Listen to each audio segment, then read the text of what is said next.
Good evening. I'd like to call the regular committee of the whole meeting for Monday, July 11th, 2022 to order at 6 p.m. I'm Councillor Scott Garnett. I'll be chairing the meeting. Joining me in the chambers to my far left is Councillor Rintoul, Councillor O'Keefe, and Councillor Wainwright. To my far right, Mayor McNeil-Smith and Councillor Fallett. And joining via Zoom is Councillor Duncan. We also have two members of staff. Since there's only two, I'll mention them.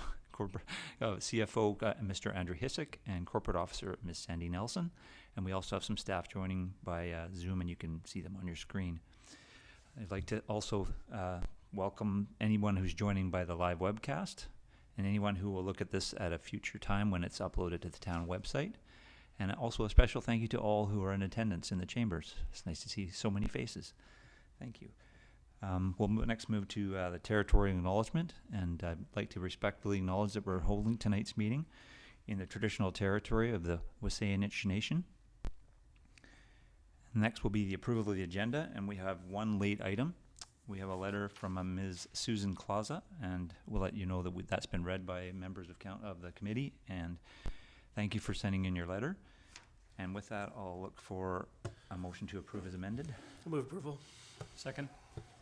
Moved by Councillor Rintoul, seconded by Mayor McNeil-Smith. All those in favor?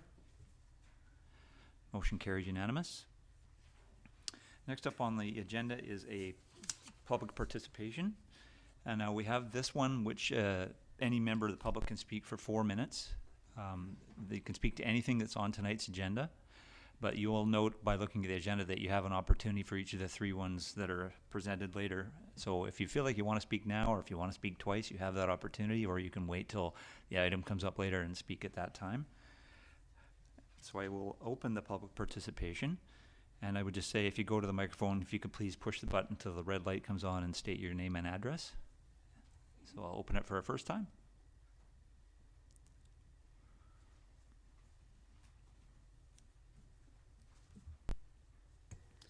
Thank you, Chair.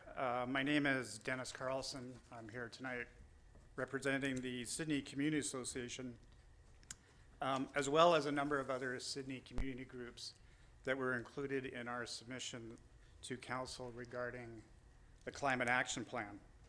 I want to start off by saying that we express our appreciation to staff for the work that was done on that document. It's clearly worded. There are recommendations regarding how to implement the policies in that document.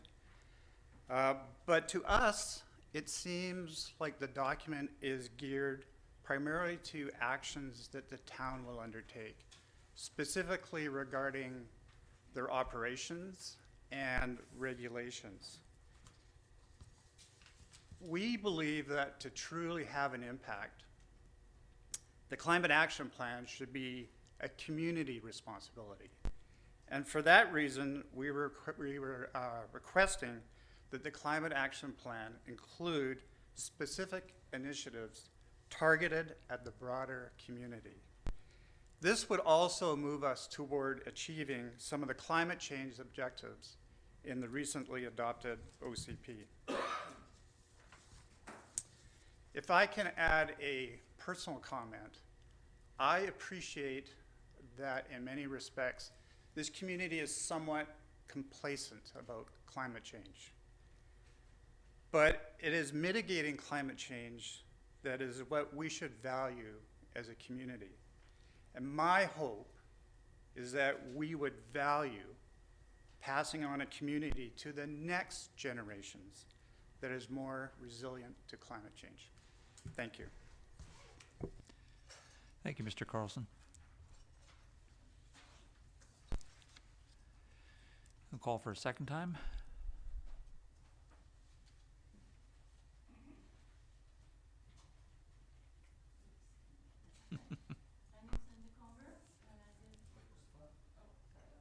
Yes, and I live in Sydney and out in Resthaven. I'm always here talking about trees, and I'm still going to go on about trees. But I see that there's 2 or 3 developers that are asking for closer access to the sidewalk so they can move forward and also move higher. And if there's any trees left or any green space there, it'll be gone for sure. And developers, again, seem to be getting what they want because they can't make a profit unless they have 5 stories or 4 stories. But I know there are some 3-story buildings in the district, and I'm sure the owner that built them is making a profit. So it doesn't have to be bigger and higher and denser. But anyways, I'm going on to about trees here. They are an invaluable asset. They lower the temperature, they retain moisture, and they take in more carbon pollution. Planting and replanting boulevard trees is a low priority according to the climate action sheets. It's a low priority. I think we should be having them as a high priority to mitigate heat and offer shade. So we need more boulevard trees, I think. Okay. I made such a mess of my notes, I can't read them hardly. I'd like to see more residents engaged, and I know there's Adopt a Tree program, but how many people know about that? If they don't go to the website, do they know there's an Adopt a Tree program? And do they know how to go about using it or being part of it? And I would like to see Sydney say, we are going to lead the way. We are going to plant 200 trees this year. And we are going to offer people trees. And we are not going to just offer them a tree. We're going to offer them a hole because it's really hard to dig in our ground. And I've tried. I was going to put some trees up at my church, and I couldn't even start to dig. It was so hard and gravelly and clay. So the normal person cannot go out and dig a hole and put a tree in, especially if they're seniors. So maybe if we, as a community, as a leadership here, can go ahead and say, you know, we'll get the tree. You just tell us you want a tree, and we'll dig a hole. Because when we do Tree Appreciation Day, the trees are all there, and the holes are all dug, and it's great. But the odd time we've had too many trees, and we tried to dig a hole, and we could hardly dig a hole to get them in. So the climate action plan is really important, and we really need to have action, not just a bunch of consider this, promote that, think about this, plan for that, and then it's not even something we can follow up on if it happened or not. That's just all I have to say, I guess. So I really would like to see more emphasis on tree planting and engaging the public. Amen. Thank you. Thank you, Ms. Moore. I'll call for a third time. Seeing none, and we have no one that's coming in via Zoom, so I'll call public participation for this section closed. I'll move to the next item on the agenda, which is the approval of the minutes from the regular committee of the whole meeting from June 20th, 2022, and there's a recommendation that I'll move to Councillor O'Keefe to move, as she was chair of the meeting. I'll move that the minutes be approved. Second. All those in favor? Opposed? Motion carried unanimous. Next up, we go all the way down to number 7A. And this is a rezoning application number RZ100105, development permit application number DP100831, and development variance permit application number DV100323 at 2060 White Birch Road. This is to increase maximum density, add a permitted use, and to relax requirements for location of 3-bedroom units and rooftop access structures, in order to allow a mixed-use commercial residential development consisting of ground floor commercial cafe space and 63 multifamily residential apartment dwellings, and retain the existing marine office building. And I have as a presenter Mr. Brent Alston, and I believe also joining via Zoom, and we'll check to make sure he's there, is Brian Pearson. I'm here. Can you hear me? Yep, absolutely. And so we will have the presentation, and at that point afterwards there'll be a public participation period for a brief time, and then at that point, if it's we'd be grateful if you would take questions from the committee members. Thank you. The floor is yours. Hello, everybody. My name is Brent Alston. I'm with Alston Properties. We're the developer of 2060 White Birch Road. We've partnered with Lindholm Land and are working with At Large Architecture. Brian has joined. He's the principal of At Large, and we've done many developments with them. and he's going to go over our development concept and why we believe it's a good fit for your community. I'll turn it over to Brian. Hi there. So yeah, as Brent mentioned, I'm a principal at Large Architecture, and I'm the lead designer of this project and working on the design solution for this site. Our office enjoys challenging sites, and believe it or not, this is a challenging site. We've done lots of projects with Alston Properties in Winnipeg, Calgary, and on the island. So as we began to look at this site, it was clear that the space is really sort of a leftover piece of land between a few residential developments, which gives it sort of an odd shape. And after a number of volumetric tests, it became apparent that to ensure the feasibility of the project as a whole, it would be necessary to mirror the buildings across the shared private roadway. So taking advantage of the longest unimpeded area of the site. So this is sort of what gave us our volume as a starting point, and such that it wasn't dissimilar from its neighbors. So we have a 4-story building in height, and it's with many residential apartments along a double loaded corridor. So that was sort of the easy part. And, so what I've done is I've created a number of diagrams on sheet A0.1, R1, and it'd be kind of the bottom corner. It'd be your first sheet of architectural drawings. And hopefully they're not too small for you to read. The format of these drawings would actually be much larger than maybe what would fit on your desk. But I can share my screen if that helps. Yes, please. Okay, let's do that.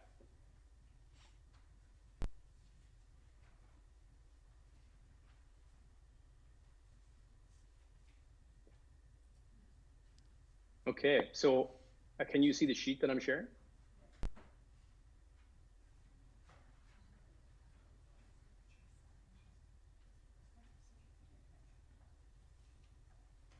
Hello? Yep, sorry. Yes, okay. So, as you can see here, we've got these diagrams. Now, as I was saying, what we really need to consider after initially sort of generating our optimal location for the volume was to sort of really consider how this could be sort of a great experience for the residents and the guests and neighbors as best as we can.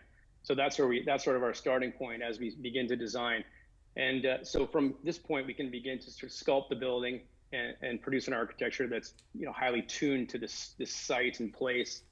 So the really challenging aspect of this site is it's 2 primary frontages. As per the zoning bylaw, are really the waterfront and the street, and those are the shortest links of our shape that we have to work with. So as we began to look at this, and in order to address the street and the waterfront, we took our double loaded corridor modules and we sort of twisted them. And as you can see in number 2 of the diagram, we've twisted the volume such that you can have waterfront views from within the units, because otherwise we were sort of forced to look across the parking lot at another building. So this gave us an opportunity to address the street as much as we could and also address the waterfront. So we thought this was a nice solution. Going on to diagram number 3, you can see this is also another part of the bylaw, which is actually an excellent add to the bylaw, is stepping back the volume of the building as it approaches sort of other buildings and the street. So you can see how we've stepped it back on the ends. And something which is sort of unique that I've seen to all the bylaws that I've reviewed is in Sydney's bylaw is sort of they ask you to break down the mass into smaller blocks to sort of resemble the character of the smaller buildings that existed once upon a time in Sydney. So we've done that again, and it's given us a really interesting architecture that has an expression really on all sides. There's really no back to this building. The stepping and the sort of chiseling of the building also sort of reduced the overall shadow impact on the adjacent properties. So it left us with a challenging footprint to work with, but we're really excited about the overall expression of the volume. And so from there, I'm not sure how deep you want me to get into this, but there's many layers to the overall project. And for this particular meeting, as I'm unfamiliar with your process, I'm not sure how far you want me to get into this. Would you like to just start taking questions, or how would you like to proceed? Do you want to? Well,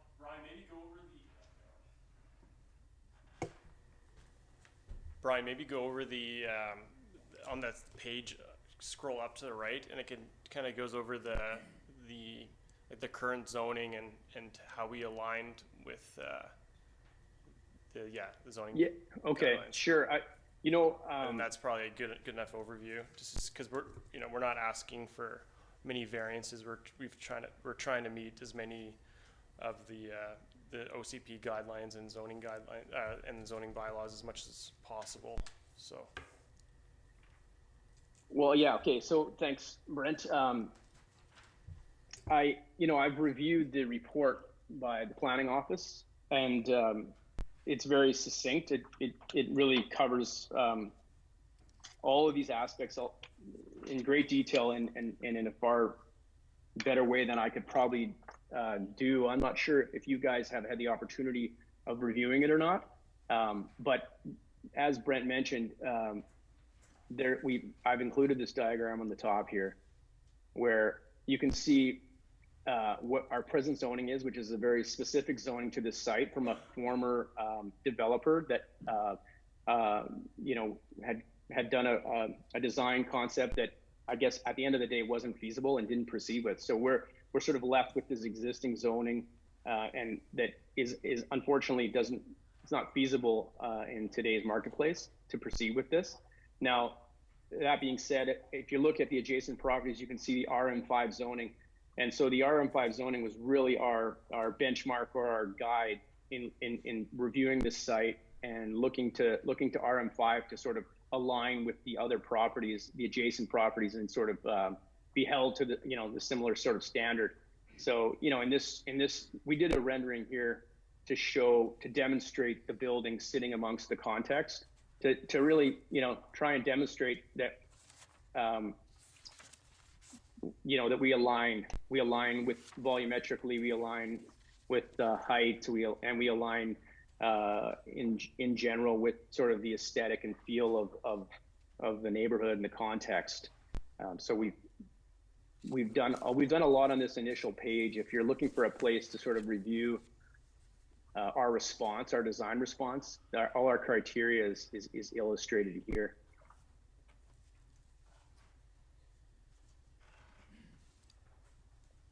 Did you want me to go into some of the multifamily residential guideline responses, or are we doing a more of a general overview of the site? I think that's good enough, Brian. Yeah, that's pretty much our presentation for the concept. I guess we'll hand it back to you. Great. Thank you, Mr. Alston and Mr. Pearson. We'll now open it up to public participation. If anybody I'll call for a first time, if anybody would like to speak to this development application.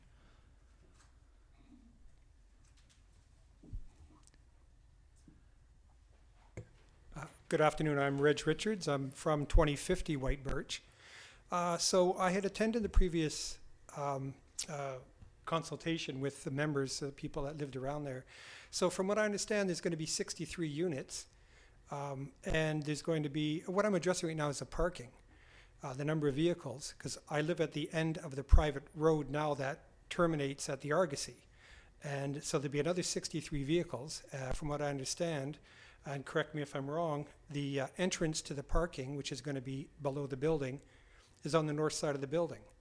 So that'll be another 63 cars that come down there in addition to the 12 that go to the Argosy and the cars that go into the marina.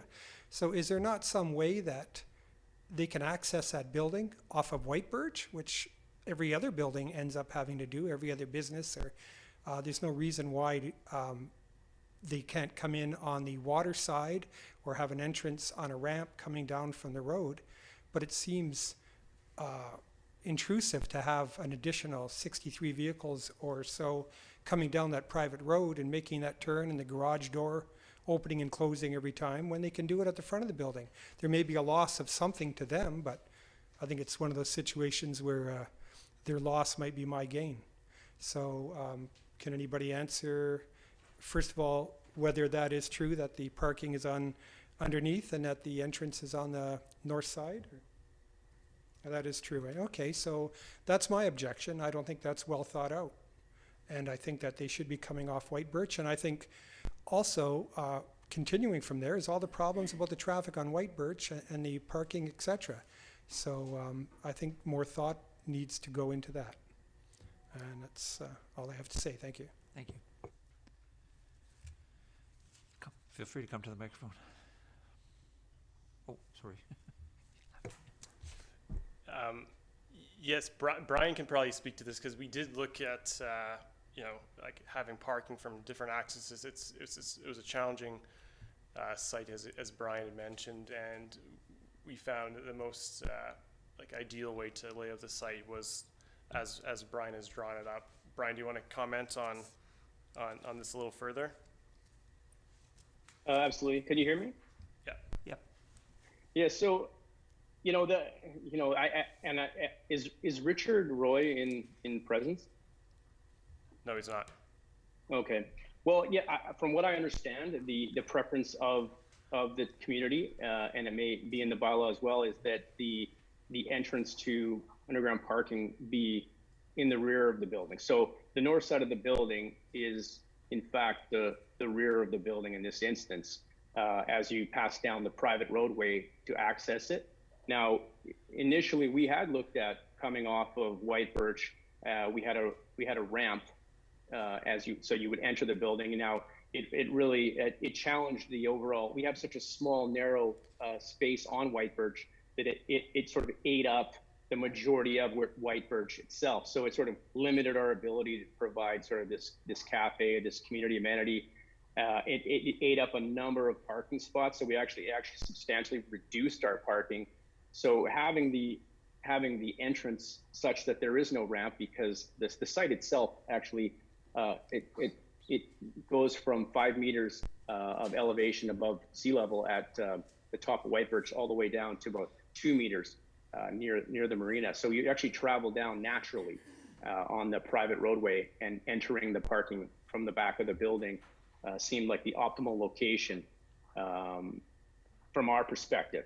That's just, we're like volumetric accountants, right? So that's sort of, we got more parking, so that seemed like a big win for us. Now, and beyond that, we had looked at sort of accessing the above grade parking off of White Birch itself, coming around the building.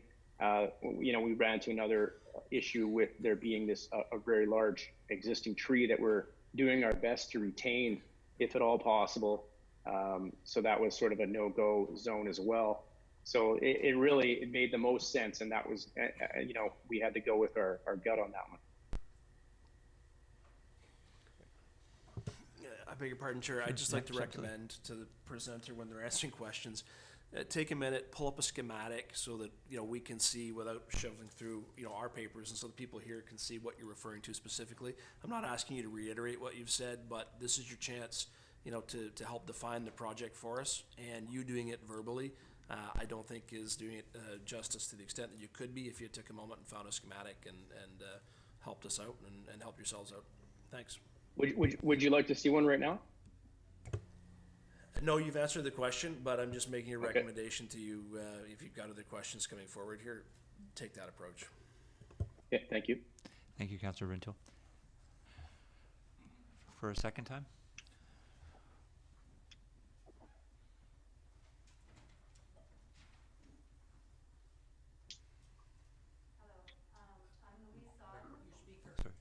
You have to push the button on the stand there. Yeah, there you go. Hi, I'm Louise Sodden. I live at 2056 White Birch. I live in the Argosy, which is the property adjacent to this development. A couple of items. One is I don't see any mention in the report or anything that this development is going to be on a migratory bird sanctuary. I know when there was the proposal for the dog park in Rest Haven Park, that seemed to be a huge issue about the dogs.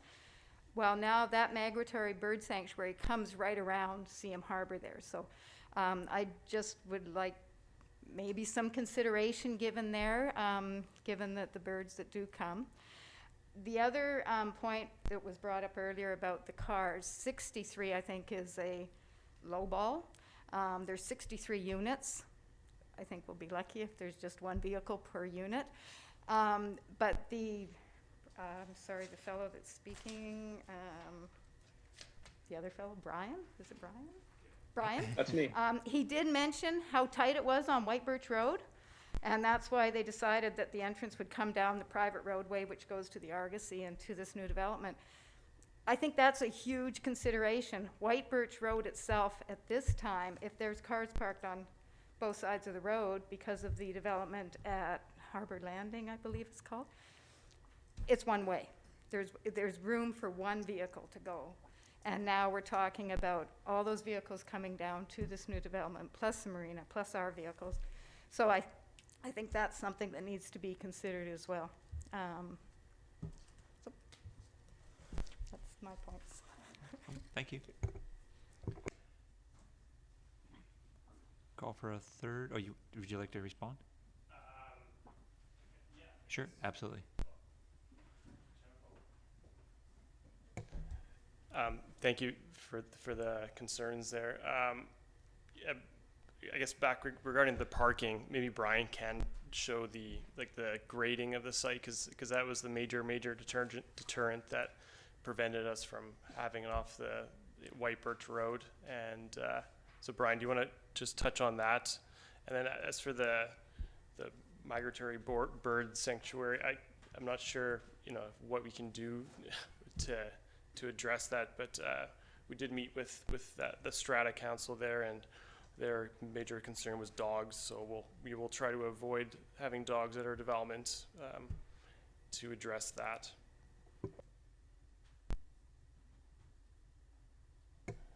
Brian, Sure. I'll just share my screen again here. yeah. So this here is sort of our overall site plan, just to give you familiarity with it.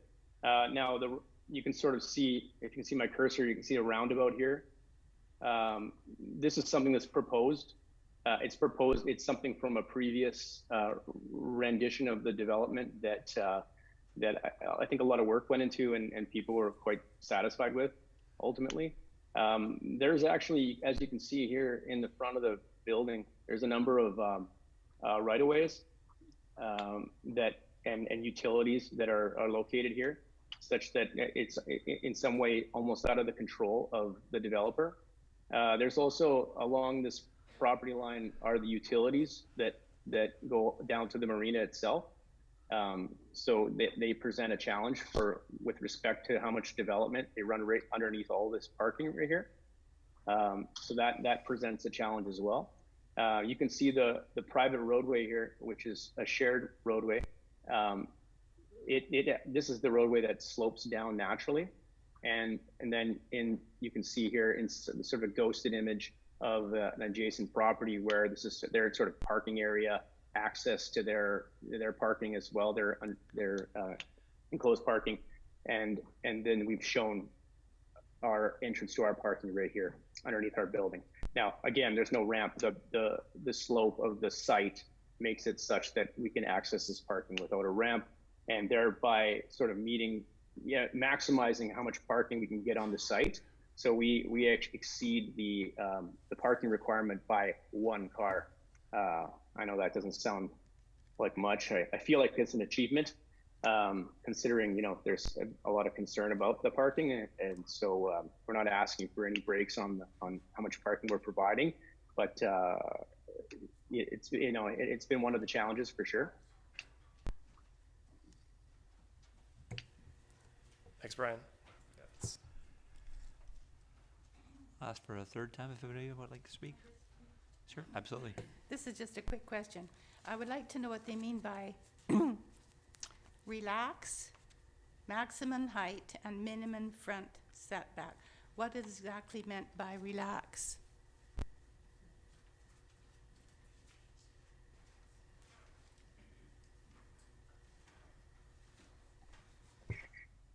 the relaxation. You just turned the mic off. My apologies. The relaxation is just speaks to the current zoning. Brian, do you want to bring that up so we can discuss? And Sure. I am. A lot of these terms are defined terms, and they would be defined by your local planning office in your bylaws. So I wouldn't want to speak to. I believe relaxation would be a term used by the planning office, as it's not necessarily my term. So I wouldn't want to speak to that. But I think in general, what we're talking about is.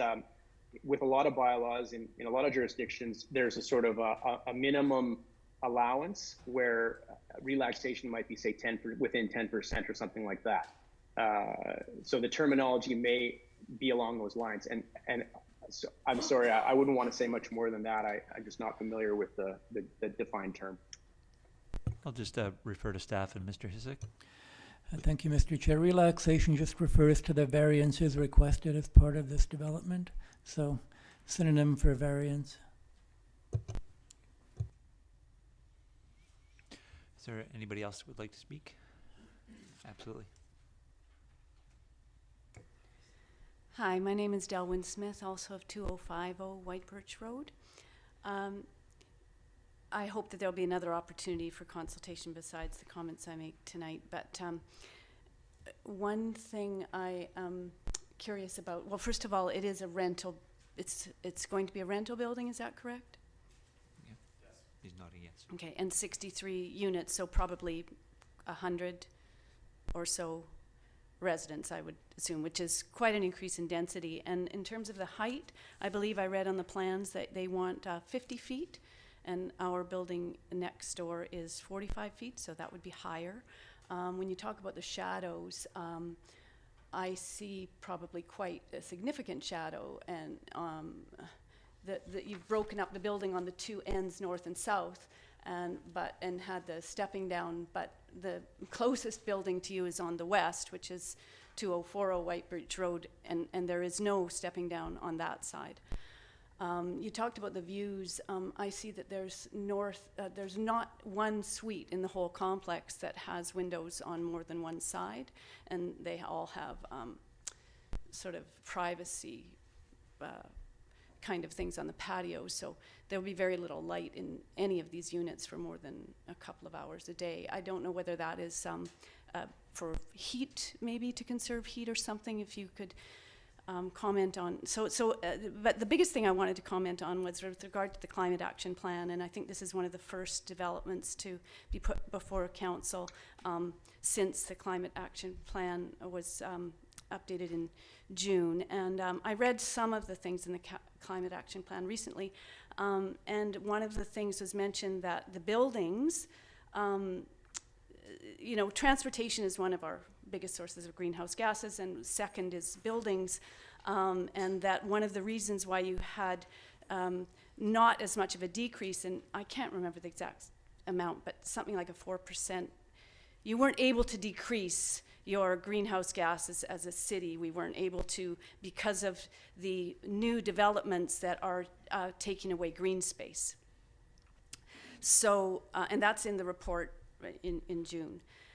So this being one of the first developments, I wonder what this developer is proposing to do, or if they've considered a climate action plan of their own going with this building. The arborist has recommended taking down all the trees, including the protected ones and the big cedar that's on the south end, because the roots are going to get in the way of the development. So I would like to know if there is going to be any green space required. If not, I recommend that there be some. Also, what other things in the building design are going to include, greenhouse gas mitigation, heat pumps, air conditioning, or any other such things like that. I'd be interested in that. Thank you. Mr. Alston? So just speaking to our climate approach to this site, we actually intend to develop this to there's a CMHC program called MLI Select, and it gives developers favorable financing terms if you there's 3 different buckets of ways that you get points for this program, and the largest way that we plan to qualify for this program is actually to beat the energy code. I think the target is 40%. So this building's going to be very efficient, and it's going to greatly exceed what the minimum standards are. So that'll make us a lot more green than your conventional development. I don't know how we have to go through our process to see exactly what that entails, but that's part of our plan. The other comment regarding what was it? Brian, do you want to speak to the other comment? Well, just in regards to the landscaping. Yeah, the landscape plan. Can you bring up the landscape plan, and sure, maybe you can just give a quick overview of it? Yeah, well, what I wanted to point out on this image that you can see here is that what we've created is just a myriad of conditions where we can have landscaping over the building, sort of cascading over the building. And up on the roof as well, we have planned a very large patio area with green plots. Potentially those green plots could be for residents to share and grow their own food. That sort of, these things, it's early days, right? So what ends up or being desirable is up for discussion with sort of the design review committee and whatnot, and the council here tonight. So you can see here, this is a roof plan drawing, and where we have a public roof deck, and we have resident garden planter plots here with a little aquatic feature as well. And you can see the green that you saw in the previous image cascading down the building on either side. These are included in the ends of the patios of the buildings themselves, or the amenity deck, sun deck on the one side of the building as well. So now that's architecturally, sort of, they only let me go so far before they cut me off and they get a landscape architect involved. So I can pull up the landscape architect's drawing as well, and you guys can take a look at what's being proposed.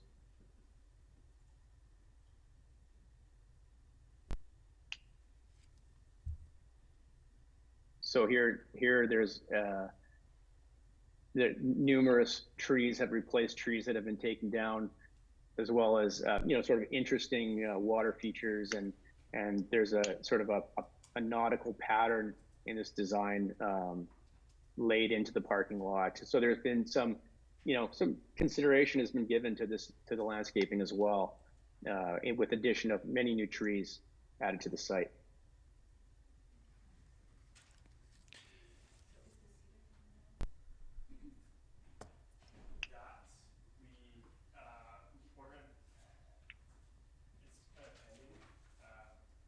Yeah, she's asking specifically about the cedar in the one corner.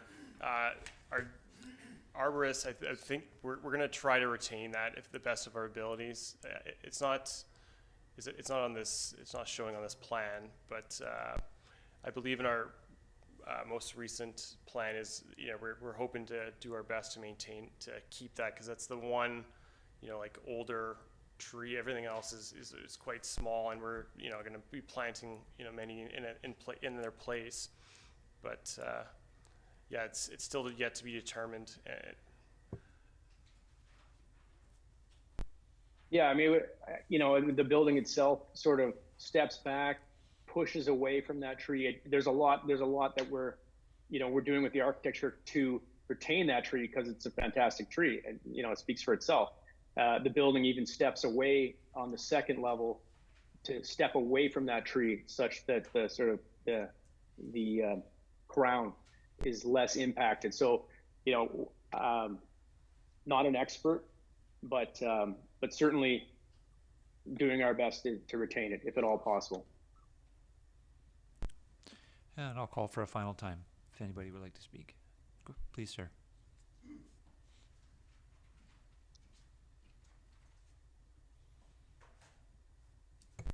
Good evening. My name is Bill Clark, and I also live at 2056 White Birch Road. So we're very close to the party there. I'm going to revisit the idea about the traffic and the cars on the road. I'm reiterating some things that previous speakers have said, but I think we also have to look at what's going on White Birch Road. Right now, as was mentioned, there's room for only one car at a time passing on it. Perhaps the gentleman here tonight could, Brian, maybe you could tell us if you're going to make upgrades to White Birch Road. And also, a friend of mine who is an engineering consultant in traffic management has said that what we're doing is we're looking at a disaster on this road with perhaps 50, 60 cars leaving in the morning around 8:30, 9 o'clock, going to work, trying to get up onto White Birch Road, then trying to get out onto McDonald Parkway. He suggests that we're going to have to put in traffic lights or a traffic circle, or people would be quickly turning away into the other development of single-family homes and shortcutting through there. The idea is that if you get in a traffic jam, you see 10 cars ahead of you, you're going to take a shortcut. You're going to impose upon those people extra traffic every day going through.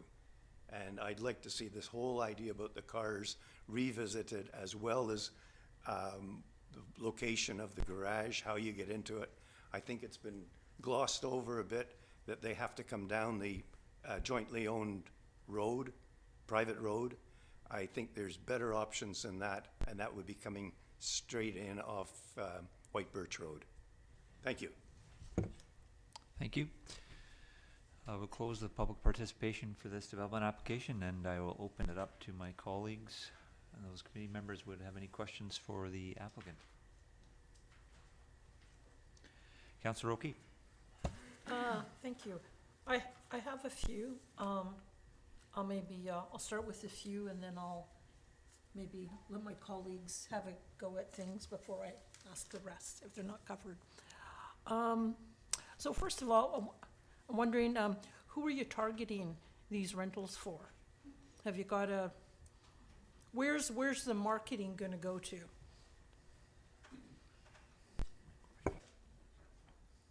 Oh, turn it on again. My apologies. We don't have a set target market as of yet. It's like the rental vacancy in Sydney is so low, and it's such a housing crisis. We're going to attract an immense amount of interest, I imagine. Our design for a lot of the units are, there's the requirement of 3 bedrooms, so those are designed for a lot more family-friendly type environment.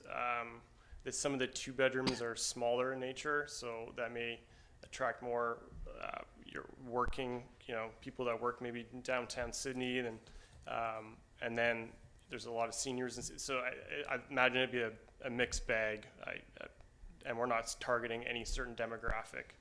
So do you see it as being a local market? People maybe baby boomers wanting to move out of their 3-bedroom 1970s houses and into something with less maintenance, and local workers? Yes, yeah, absolutely. Yeah. Okay. 100% local. We won't do any advertising, trying to attract Albertans coming out or anything like that. Yeah. So. Okay, that's good. That's what I like to hear.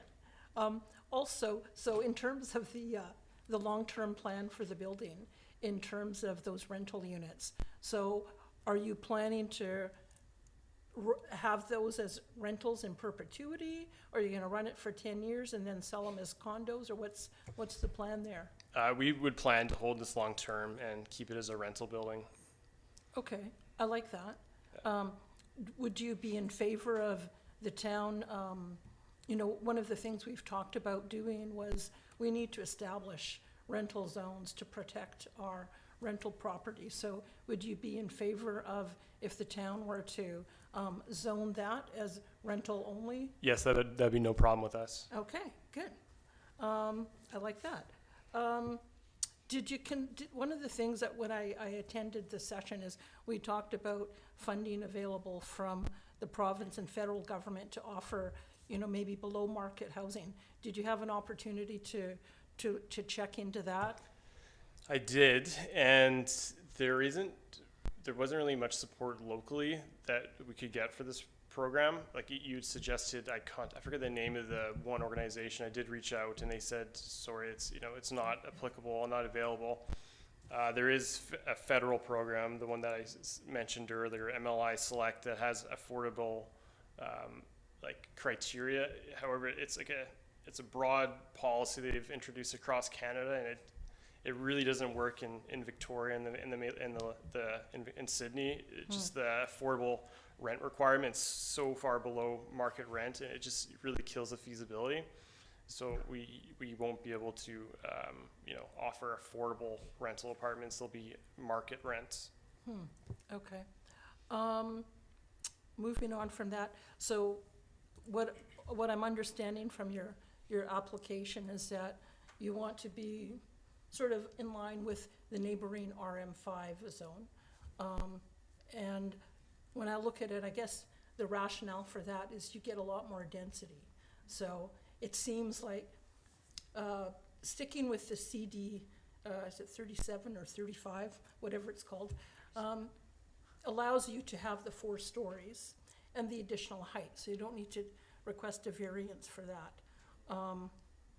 But in terms of the number of units, the way I understand it is you get a significant lift in terms of the amount of density you get by using the floor area ratio, which is on the neighboring RM5, as compared to the units per hectare that are on the current site. So what was the calculation if we didn't do this? If you just went with the units per hectare that are currently on that site, how many units would that get you? Well, I don't think it defines is it units, or I thought it's more square foot. I know the existing concept that was approved was 2 buildings and it was 34 units. So we're asking, and it's like way more expensive having building 2 separate complexes, and so we asked to amalgamate, and most of your zoning bylaws are all referencing FAR as opposed to the old units per hectare measure. So I just wanted to, I think by my calculation, and I'm not a planner, that's why I ask, but using the units per hectare, I think it looks like you would have been allowed to build roughly, I think, was it 30 or 35 units, I believe. Yeah, and so, anyways, it's roughly, and so by going to, using the RM5 zoning, I think allows you to build like an additional 30 units. So that's significant. So. Is this something I could speak to? Yes, go ahead, Brian. Oh, sure. Yeah, so I get it's interesting, these different metrics, the way in which one calculates for information of all present, the previous iteration or design concept was for condominiums. And what you might see in condominiums, you might see much larger units. So, overall scale and volume may not change a whole lot in that you could have 2-story units or those kind of things. Whereas when it comes to a rental, things become much more sort of modular and regular, and definitely would be smaller than a condominium, just based on the marketing and sales and those kind of factors. So it's not. I wouldn't say it's necessarily an apples to apples comparison, but yes, no, indeed, we're going after the FAR. It's much more flexible in how it's structured. So it works great, and you're absolutely right. Like that makes the project Yeah. viable. And I guess, yeah, and I guess, one of the reasons I bring it up is because that's if we allow everything you're asking us to do, it's in almost doubling the amount of units, the individual units almost, that you would be granted under the current zoning.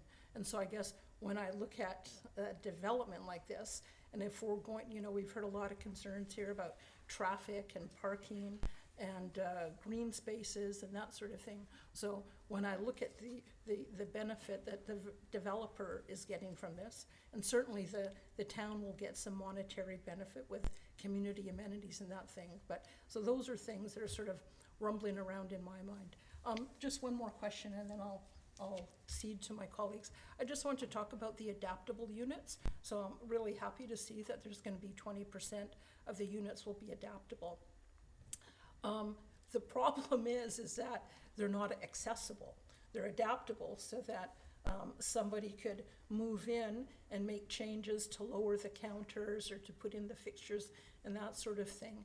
And so I'm not sure how that would work in a rental environment. If somebody who had a person with disabilities purchased, say, a condo or a house, and it was adaptable, they could go in and muck around with their own house and put in new countertops and all that sort of thing. So I'm wondering if you're thinking of whether there's any possibility that you might actually make some of those accessible, or how you would manage that, or had you thought about that yet? Well, yeah, we've designed 20% is adaptable, which I think is basically accessible as well. Like you have to design it so there's circulation and wheelchairs. Brian can touch on that, but yeah, we've put some thought into it. But as per heights of countertops and all that kind of thing, hasn't really. Yeah, it's a little early for okay. us. Yeah. So there's just there's often a difference between adaptable, which means you could make it accessible, so it's made bigger. But anyways, I wonder whether you might be interested in, perhaps partnering with local community organizations that find housing for persons with disabilities, so that they might have kind of first dibs on some of those units, if that's something you might consider. Yeah, if that's important to the community, absolutely. That seems reasonable, and we'd be open for that. Yeah, okay. I'll leave it at that, Chair. Thank you. Hey, Councillor Wainwright? Thank you. Thank you, Chair. And my colleague asked a lot of the questions I was going to ask about the rental aspects of the development. Are you planning to strata the development? No, we weren't, because the program we were going to apply for is the MLI Select, and you can't have that as stratified units. So okay, great. So that answers that one. So my next comments actually are for the benefit of the audience. In terms of the process, this is the very early stages of this development application. It's the first time it's come before council. It is a rezoning. That means it's going to eventually have to go through a public hearing. So there will be lots of opportunity to comment on this. If council sees merit in allowing the application to move forward, it normally would go to the Advisory Planning Commission. They would look at all the guidelines in the OCP very hard. They would also look at the various issues that got raised tonight. Staff are here via Zoom watching everything that's going on. And eventually it may make its way back to council. It would need two readings of the bylaw, then off to the public hearing, and then a final adoption thing. So you're looking at a couple of months of process. So people have had a chance to express their concerns, give us a chance, and the process a chance to consider those concerns, and we'll see whether they can be addressed to our satisfaction. If so, it may make it through the public hearing. If not, there may be some changes or conditions that council wants to propose. I'll leave it at that. Thanks. Councillor Fallon? Thank you very much. And thank you for your presentation. So I'll start off right off the top. This plot has been, had a few incarnations of a development that didn't happen. So what's the likelihood of this project getting started and actually happening? I'd say very high. It's Lindholm Land was the previous owners. They've never really done development. Our company's been doing it for many years, and we have many projects under construction actively in different cities across Canada, and we have the team to do this. So yeah, we're the closer. They brought us in to make this happen, and we fully intend to follow through. Okay, I look forward to that. Next, I want to talk a little bit about the heat mitigation, and you had touched on it earlier. And just want to, so if I understand correctly, there's going to be units that are facing southwest. Their patios will be facing southwest. And what is being done to mitigate heat buildup? Not just that you've got a cooling system, because that's sort of secondary then to the style of building that you've done, that you just are mitigating heat building up in that unit. But what about the patios and things like that? Well, heat mitigation, I think, well, Brian, you could probably touch on this a little bit, but we still have to, design the envelope of the building, and as I mentioned earlier, we have to beat building code by 40%. So it's going to be, we can have really really good insulation. It's going to have great thermal values on the windows and those types of things. So the building will be a lot more efficient than the minimal building code. Are you looking at any type of external window coverings, or are you just relying on the type of glazing to reduce that? We haven't thought of that quite yet. It's like window coverings. I would urge you to, yes. because I think that's, if last summer was anything to think about, Right. We can't keep thinking that people are going to get chased out of their homes. Right. And then have to spend money to find alternate options Right. during the heat. So for me, that's a really important thing that needs to be addressed, and it's not just about a cooling system. Mm-hmm. It has to be, the building itself needs to be able to address that it's not collecting the heat that you're going to be doing that.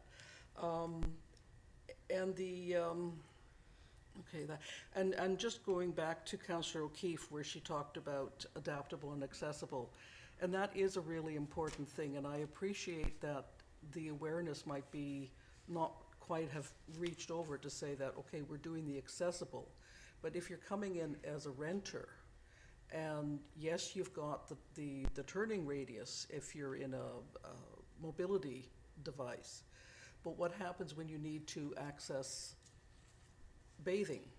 Right. How do you deal with that? And counters. I recently was in the home of an individual who's been in a chair for majority of her life, and it was really fascinating to see how her house had to be adapted to meet her needs. The simple thing is, you're sitting here and you're trying to reach things in your fridge. So if we're going to really do what we say we're going to do, and to ensure that a broad segment of the community has option to housing, we have to go, and I realize that the town right now is saying accessible, but I'm speaking to you now also as a developer to think about this. What else can you do and still fit within the realms of your right to make a profit on your project? But what else can you do for the community that allows people to say, I have an option to rent a unit even though I need adaptation within the unit that I'm living in? Okay. Okay, so I will leave it at that. Thank you, Mr. Chair. Mayor McNeil-Smith? Thank you, Chair. Thank you for the presentation and for the varied questions from colleagues. I want to continue on a couple of those questions, and then I have some others that haven't been asked yet. With regards to the adaptable units, Councillor O'Keefe raised that this is a rental building, and that the units would have to be built adaptable or not adaptable. If they're built not adaptable, what would be the trigger for them to change to adaptable, given that it's not a condo and the strata purchaser can go ahead after they purchase the strata and can convert it to adaptable? How does a tenant, if it is built as non-adaptable, get it to adaptable? I think it'd be pretty hard for we've designed 20% adaptable. I like for the remaining 80%, if I understand that, like it can be pretty. I don't think that you can really change those to becoming adaptable, because there's not the. Maybe I'm missing the question. Sorry. Yeah, sorry, that's not my question. My question is 20% are adaptable. Right. But if you build them, construct them, the counters, whatever, Yeah. the bathrooms as non-adaptable, and at a tenant, a person applies to be a tenant and wants an adaptable unit, are you then prepared to convert it to adaptable for that applicant? Or are you going to build them adaptable? That's something we'd have to look at, but it seems like it's very important to council. I think we would probably try to build them, all of our accessible units become adaptable, or look at, Brian would have to look at the floor plans and see what we could do to meet, to make sure that it is, accessible and adaptable for all. Could I interject? Yeah, go ahead, Brian. I wanted to clarify the terminology adaptable and accessible. Adaptable being mostly an area requirement, such that maneuverability is possible. So, like it's been mentioned, we have 20% of our units are adaptable, and they're sort of what ends up happening is you end up requiring, particularly in the water closets, more area, which ultimately makes the remaining 80%. It would be really challenging to make those adaptable. However, the comment about making adaptable units accessible, if the walls are in the right place, you're most of the way there. Counter heights, those kind of things are a bit, it's going to cost something. There's some cost there. However, there's other aspects to accessibility that we could look at. And like, for example, say the height of a light switch, something like that. Someone had mentioned, how does one get food from the fridge, those kind of things.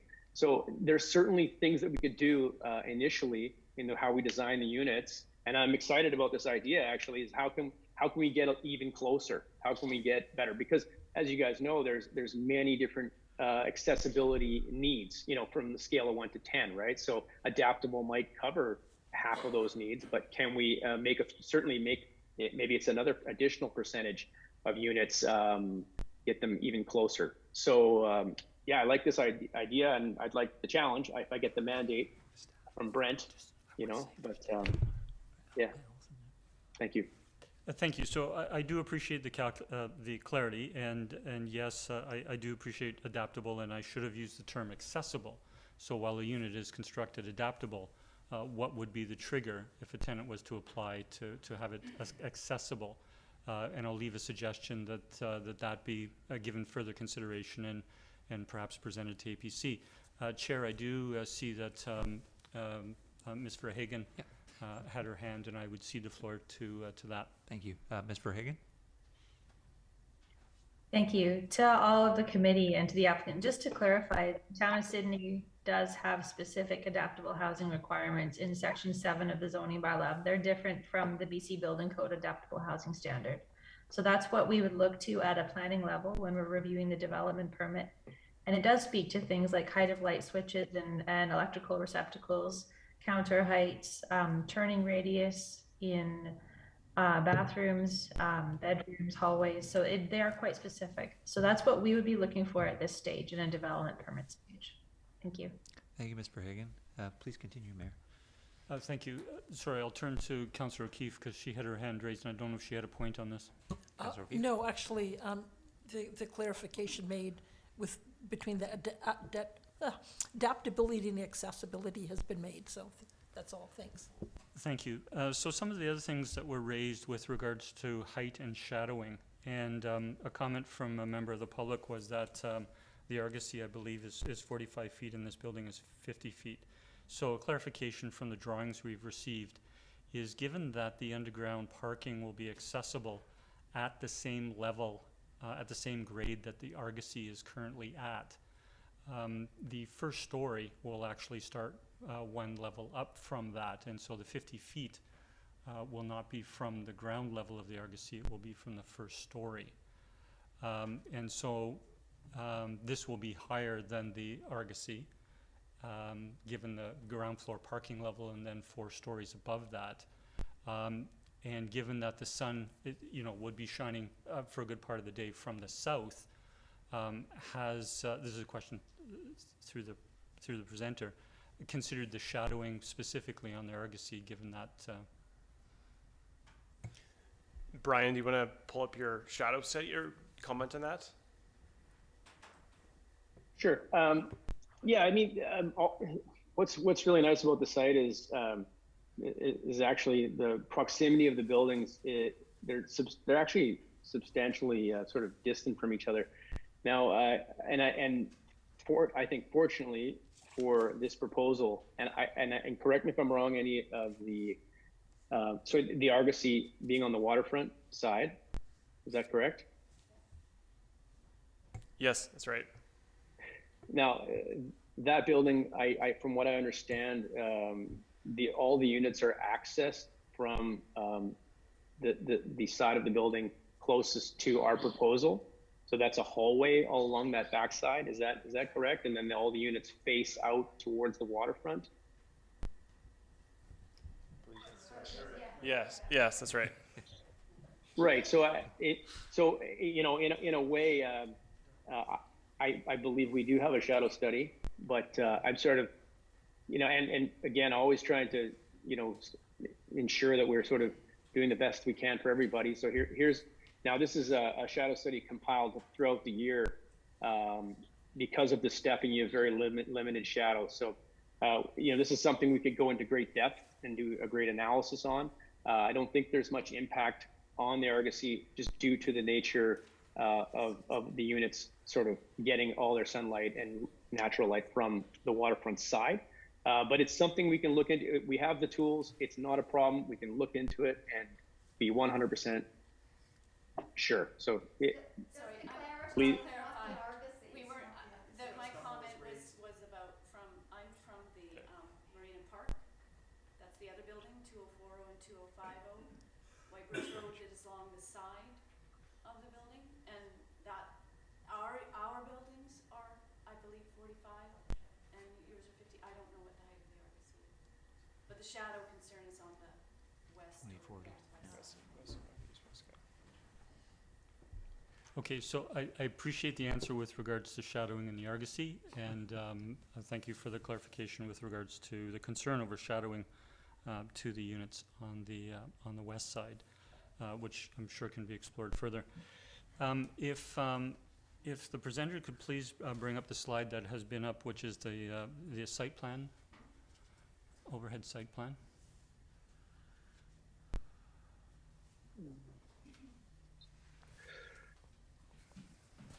Yes, thank you. So just a couple of points for clarification, and this is a little bit about functionality for the drive aisles and the parking. And so we understand that currently there is a 2-lane road that is on the adjacent property to the west, and that the Marina Park Marina has a right-of-way to be using that roadway now. From when I look at this drawing, I seem to understand that 2-lane road on the property to the west will remain as is. Yes. Okay. Yeah. So my next question is then, when you look just to the east of that right-of-way, you see a drive aisle on the Marina Park Marina just to the west of the building. And you see 4 parking spaces starting off, then you see a drop zone, then you see the entrance, west entrance to the building, and then you see 3 more parking spaces. So this diagram does number all of the parking spaces to indicate how it meets the parking requirement. My question is given the 1-to-1 ratio for the for the parking for the residents and the other requirements for the marina restaurant, it would seem that those parking spaces would be allocated to residents. Is that correct? Yes, or the CRU, but toward the development, because it is, you know, on our property, or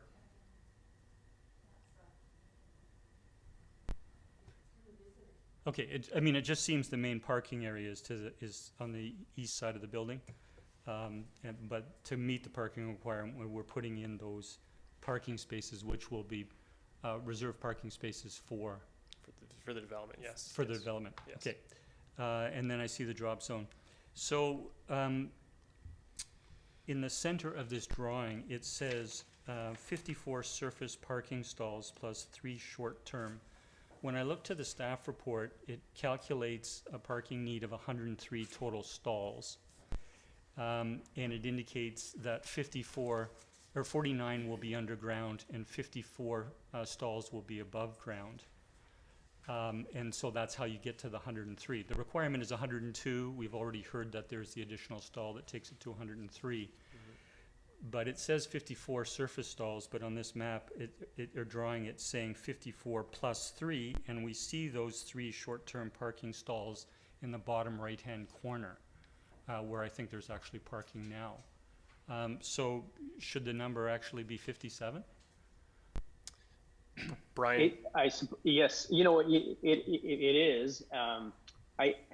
I think, yeah, in the same way that you mentioned the way things are designated, I suppose, you know, sort of we were looking at this as a place that might be a drop off for marina use, you know, sort of, you know how it is when you come with your cooler, you don't want to carry it from far distance. So it seemed like a real convenience for marina users to have a place where they could quickly sort of drop off some items. So we didn't really feel that it was important to count it as part of the parking count.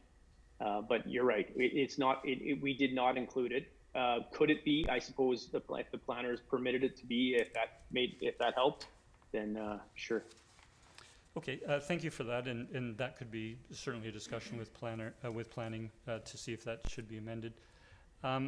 My next question is with regards to how the parking requirement is arrived at, and so we know there are 63 units, and the parking requirement for the residences is 63. We know that the marina has a parking requirement of 31, and then the restaurant has, based on 22 seats, has a requirement of 5, and the marina office has a requirement of 3. So given that all but one of the parking stalls will be assigned to one of those 4 uses, where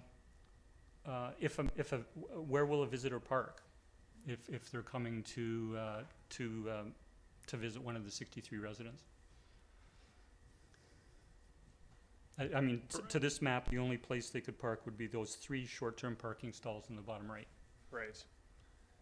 I think that's, Brian, do you want to comment on that? No, yeah, it's a great point. It's something that we've sort of wondered ourselves where the requirement is for visitor parking, because it's not something that we came across in any of the like our bylaw reviews, and it's not something that came up. So it's a great question, and so I'm not exactly sure, you know, whether stalls are actually assigned as you mentioned, or whether you're required to have the quantity such that you can provide them. I'm not exactly sure how that's intended to function in the practical sense. So, but happy to just keep talking about it, and you know, maybe as you say, we expand our sort of parking at the marina such that we can accommodate some visitor parking closer to the entryways.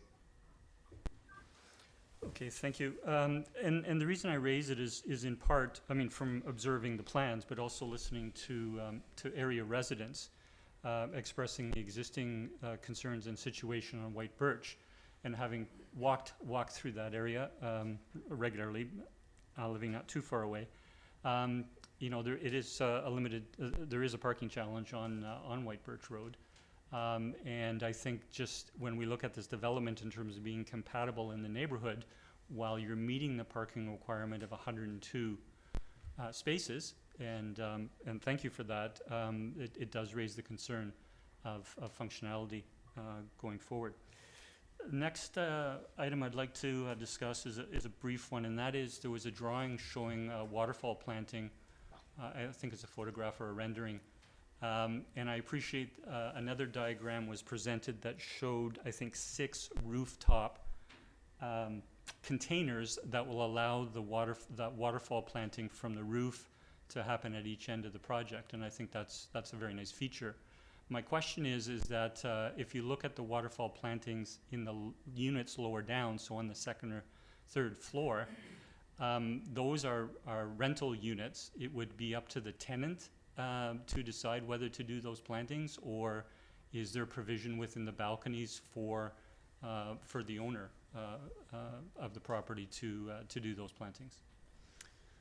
Our intention was to you know, to basically plant, you know, ourselves as part of the concept, and then the tenants would maintain, but we would try to focus on you know, having things that are very easy to maintain and require very little tenant involvement. Okay, it's an interesting feature, both from the rooftop and the lower units. My last comment is, with regards to parking access, which was also raised. Right now, there's in front of the Argosy, there is a small green area before you get to their parking lot, and that's going to be removed, which will in essence be the drive aisle through into the main parking lot, but also to go into the underground parking. With the comments that were made in the presentation earlier about the utilities and other factors on White Birch Road, is it out of consideration to have parking access from White Birch Road? Brian, do you want to comment on that? Right. So just going back to some of the comments I mentioned earlier, you know, of course, everything is possible. I think it's a bit of a trade-off. You know, you lose your say more residential feel if there was to be, say, a ramp and garage doors off White Birch. The town itself of Sydney has a sort of an objection to having your ramp in the front, from what I understand. So you would lose as well. You would lose a number of stalls. Like just the area that the ramp takes up is substantial. So you would lose a great number of stalls, and ultimately then you'd be asking for a reduction in your parking requirement. So you know, all those things adding up to just the realities of this sort of analysis, it makes it certainly more challenging, that's for sure. Okay, thank you. My last question, Chair, is with regards to the rooftop patio area. I think it's indicating 1,500 square feet plus additional planters. When we look at the elevation drawings further in the plans, you can see the height of the, I guess it's the elevator shaft coming to the top. So if residents are going to be able to access the rooftop, the elevator will have to open at the rooftop. But then the elevator shaft will have to be constructed slightly above that. Can you indicate what the height of that rooftop in light brown architecture will be? Yeah, so yeah, you're absolutely correct. It's shown here. There is requirements the town has for maximum height for these different items. So it will have to be to that maximum height and no greater. Now, one of the variances, it does speak to the rooftop canopy occupation, and the rationale is typically it's when you're in an urban context, you want to stay away from the edges, and that's actually the requirement that's asking to be relaxed. In this case, the edge that we're adjacent to or very close to is on the sort of parking lot side. So the rationale for asking the rooftop occupation to be in the center of the building is, from my understanding, to sort of prevent, greater shadowing on adjacent properties. In this case, because we've pulled it to, sort of the private side of the building, we're still too close to the edge as far as the variance is concerned, but we are not going to be impacting the adjacent properties. So we're asking that we be allowed to vary that bylaw. So you can see on these drawings, though, to answer your question, the height is noted. Excuse me here. I'll have to zoom in. It's noted here. So this gives you this will give you the height that we're indicating: the top of the elevator shaft, top of the penthouse roof, top of roof, etc. Okay, the reason for my question is that when I appreciate that rooftop access is permitted within the, within the zoning. But again, I think consideration needs to be given to possible impacts. You do speak in the plans to minimizing the impacts, but when you look at the elevation drawings on either side, either from the west or the east, you see the planters and you see that structure. And when you build rooftop access, the structure on the roof of the building is a lot larger than if it was just an elevator, the top of the elevator shaft. And given that this building is higher than the building to the west, and that's a space of 1,500 square feet on the roof, I don't know what the limits might be on gatherings on the rooftop and what the impacts might be on the neighbors, but I think that should be given consideration. Lastly, I'd just like to finish by thanking the proponents for bringing forward a rental development and offering to have these units in perpetuity. Our housing needs assessment and lived experience is very clear that we need rental units in Sydney, and look forward to seeing this project go through processes. Thank you. Councillor Rintoul. Thank you, Chair. And thank you, Mr. Alston, for the presentation information. At one point, I got the impression that you didn't think that there was a big ask here with respect to this from one of the comments, and I just want to stress that, and you know this, and your neighbors know this, it's a very special property, and there aren't many pieces of land like this that are developable. And so we want to see you get it right, and your neighbors want to see you get it right, so that it truly is something special well into the future. So I would encourage you to be patient as you have been with the process. I think the revision to this one building, and you look at the schematic that's on the screen before us, it's imposing. And I think the process that will lead through APC review and comment, and per Councillor Wainwright's comments earlier, that is part of the process. And we look to members of the community who serve on the Advisory Planning Commission to provide their input to this as well. And I think as we look at this now, this is likely to be critically reviewed. And so I hope prior to it going to APC, you take the tone and the comments that have come from the discussion this evening and look to address those concerns either through some revisions or through, frankly, doing a very comprehensive introduction to APC in your presentation and providing them, with the assumption or not with the assumption that they're familiar with tonight, but start from scratch and really do a thorough presentation. Because I'm a little concerned with some elements tonight, that I think have been a struggle to try and address. One of which is a particular tree on the property that was discussed, and I know I heard answers from the presenters that differ from that in the staff report. So those are the sorts of things I think that we have to be on the same page on in order to move forward. Mr. Alston, just for clarity, your company, I know, does a lot of developments, but do you also own and manage rental properties? Is that part of your portfolio? Yes.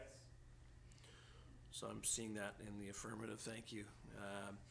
Yeah, I appreciate that. And I'm not ready tonight, I don't think, to get into the weeds on this. I think part of what needs to be addressed further is, in particular, where the mayor was discussing around White Birch and access to the property and parking. And I get that this may need to be scaled back somewhat in order to accommodate everything that you hope to see happen on this property. So I'll leave my comments and question there. Thank you, Chair. And I will look to see if, Councillor Duncan, I was just going to ask if he's a first-time speaker. Thank you. I think my colleagues have covered a lot here, and I'm looking forward to being able to see the shading studies and the things that will be coming out of this, I think, going forward, and from my APC's responses going towards the open house. I guess the one thing that has come up that I always have a different take on is, as usual, the cars. And we've had speakers come forward from the public taking a climate and environmental lens to this. And as usual, we've looked at, kind of the trees and from this property's perspective, the adjacency to the marine bird sanctuary is pretty small compared to the already large impacts of the foreshore development and the boats. This one, the additional impact is minimal, if anything, and these trees already exist in a parking lot. The major environmental impact, of course, was the buildings and the cars. That the building was going to be built to exceed, I'm guessing just by the way you phrased it, the current required step code requirements is great. I wish that it had been highlighted somewhere earlier, maybe in the description of the project for council and for the public in writing, but it's good that it came up tonight. So that leaves the cars, which as usual, people have come forward to be worried about there being too many and then request improvements to our transport infrastructure, which is a huge environmental impact to actually change roads, dig things up, build roundabouts, build parking. All of that stuff is going to be the largest environmental impact. And it's all based on the assumption that during the lifespan of this building, it's reasonable to assume that the people in it are all going to have cars still and be capable of getting around and relying on car transportation, or that they should, given world events and the problems we're having with energy already. That seems like a really unreasonable assumption.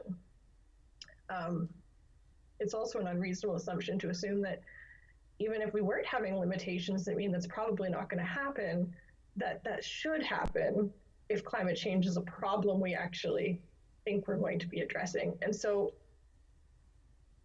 I want to look at this from the perspective of, we can't change the amount of parking that's here or the requirements that are already there. But are there things that we could look at regarding, say, car shares and offering space to Moto here, considering the density of multifamily developments that are around that might kind of ameliorate all of the concerns here?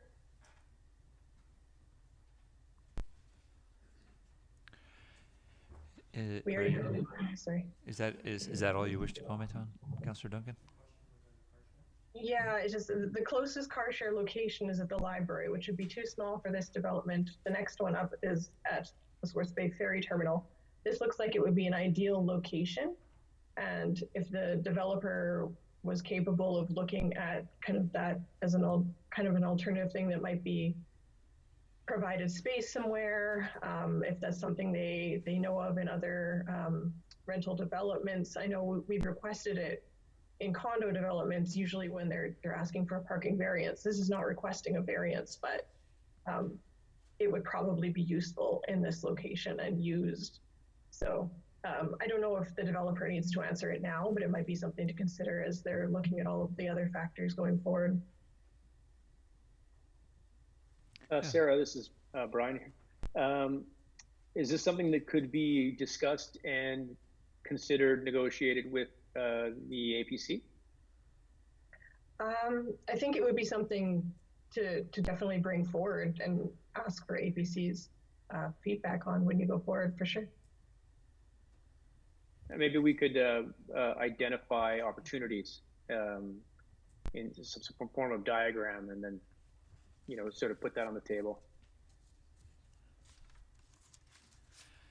Okay, as the only first-time speaker left, I do have a comment or two and a question. So if you wouldn't mind, Mr. Olson, at the microphone would be great. Thank you. The 49 underground parking spaces, I haven't heard any reference made to electric charging. Yes, yeah, we will have a number of charging stations. Brian, do you want to comment on how many exactly we had as part of this concept? Well, yes, indeed. There is a requirement for all stalls to have access to charging. And so we've indicated that on our drawing, that they would in fact have that access. Now, let's see here, show you. Right, so EV charging infrastructure to be provided to all parking stalls. That's been indicated here, and that's also been indicated for the surface parking as well. Now, that doesn't mean rapid charging to all stalls, but it does provide electricity to all stalls. Yeah, and there's also consideration to the number of e-bikes. We have like charging available for them and spaces for them in the bike rooms. Great, thanks. Yeah, so, sorry, in my diagrams it's really hard to read some of the printing, so. Yeah, no worries. Councillor Weaver?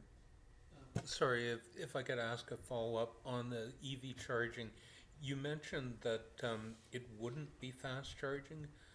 Do you mean it will be level 1 charging? As in the standard 110 AC outlet? Or do you mean it will actually be a level 2 charger, which is not considered a fast charger, but is kind of the typical if it's not a standard wall socket? Right. Yeah, I imagine we haven't figured out exactly how many. We'll definitely have some level 2 though incorporated into this development. So. Okay, thanks, because I believe our bylaw requirement is actually to run the conduit, so it's possible to install a level 2. Right. Not actually making you install level 2s. Okay. I just want clarification on the tree that's been brought up, because we're talking about the Douglas fir on the southeast corner, because I've heard cedar mentioned, but when I was there looking, yes, thinking that's it's the Douglas one, fir. yes. Okay, perfect. Thank you on that one. With regards to the 3-bedroom units, and you don't have to provide them within the zoning, but you are, because it's like that zoning.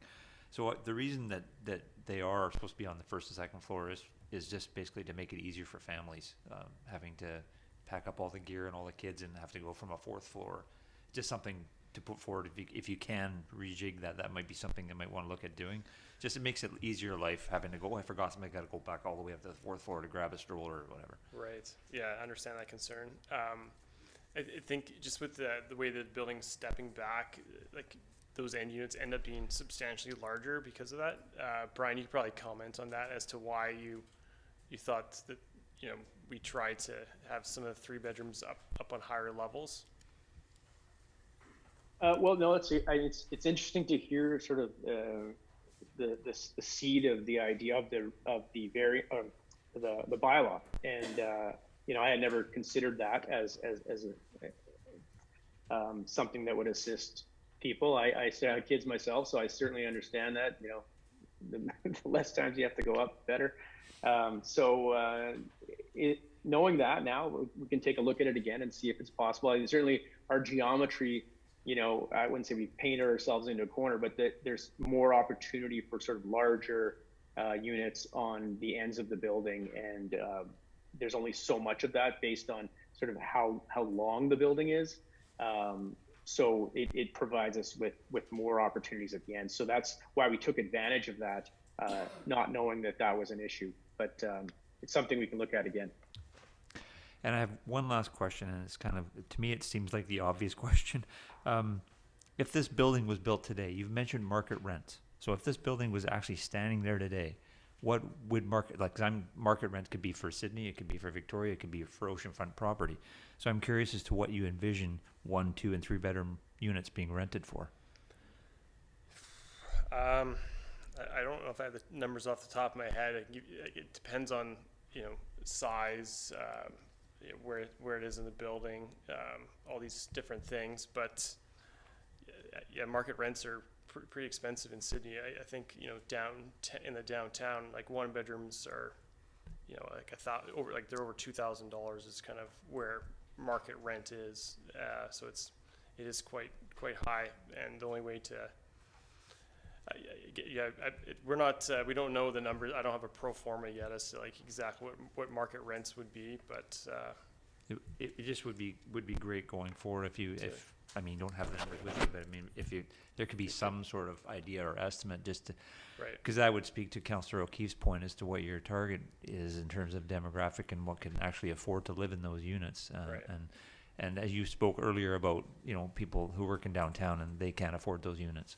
Yeah. Because they're making minimum wage, and that just isn't a possibility. So, right. Anyways, that's the end of my comments, and I'll look to see if there's any other second time questions. And Councillor O'Keefe. Okay, thank you.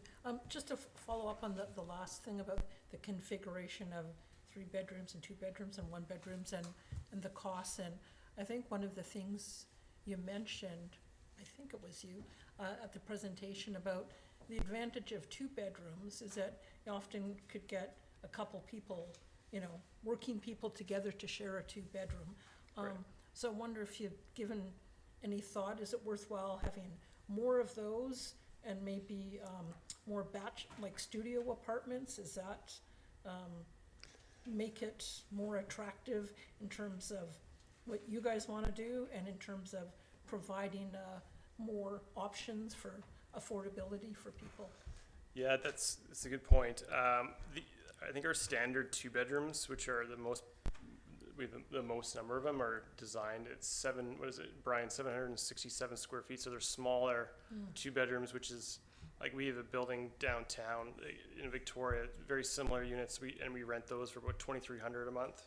So it's speaking to like market rents. Like we don't go like to the absolute maximum. Like the rent situation in Victoria is absolutely nuts, and we don't try to push things to the complete max. And but I can't speak just to exactly what we'll charge for everything. But you know, those types of units, like they're you know, if you split them with 2 working people, which happens very frequently in Victoria, then it becomes somewhat affordable. But it's just the reality of Victoria, unfortunately. Right. Okay. And just one more.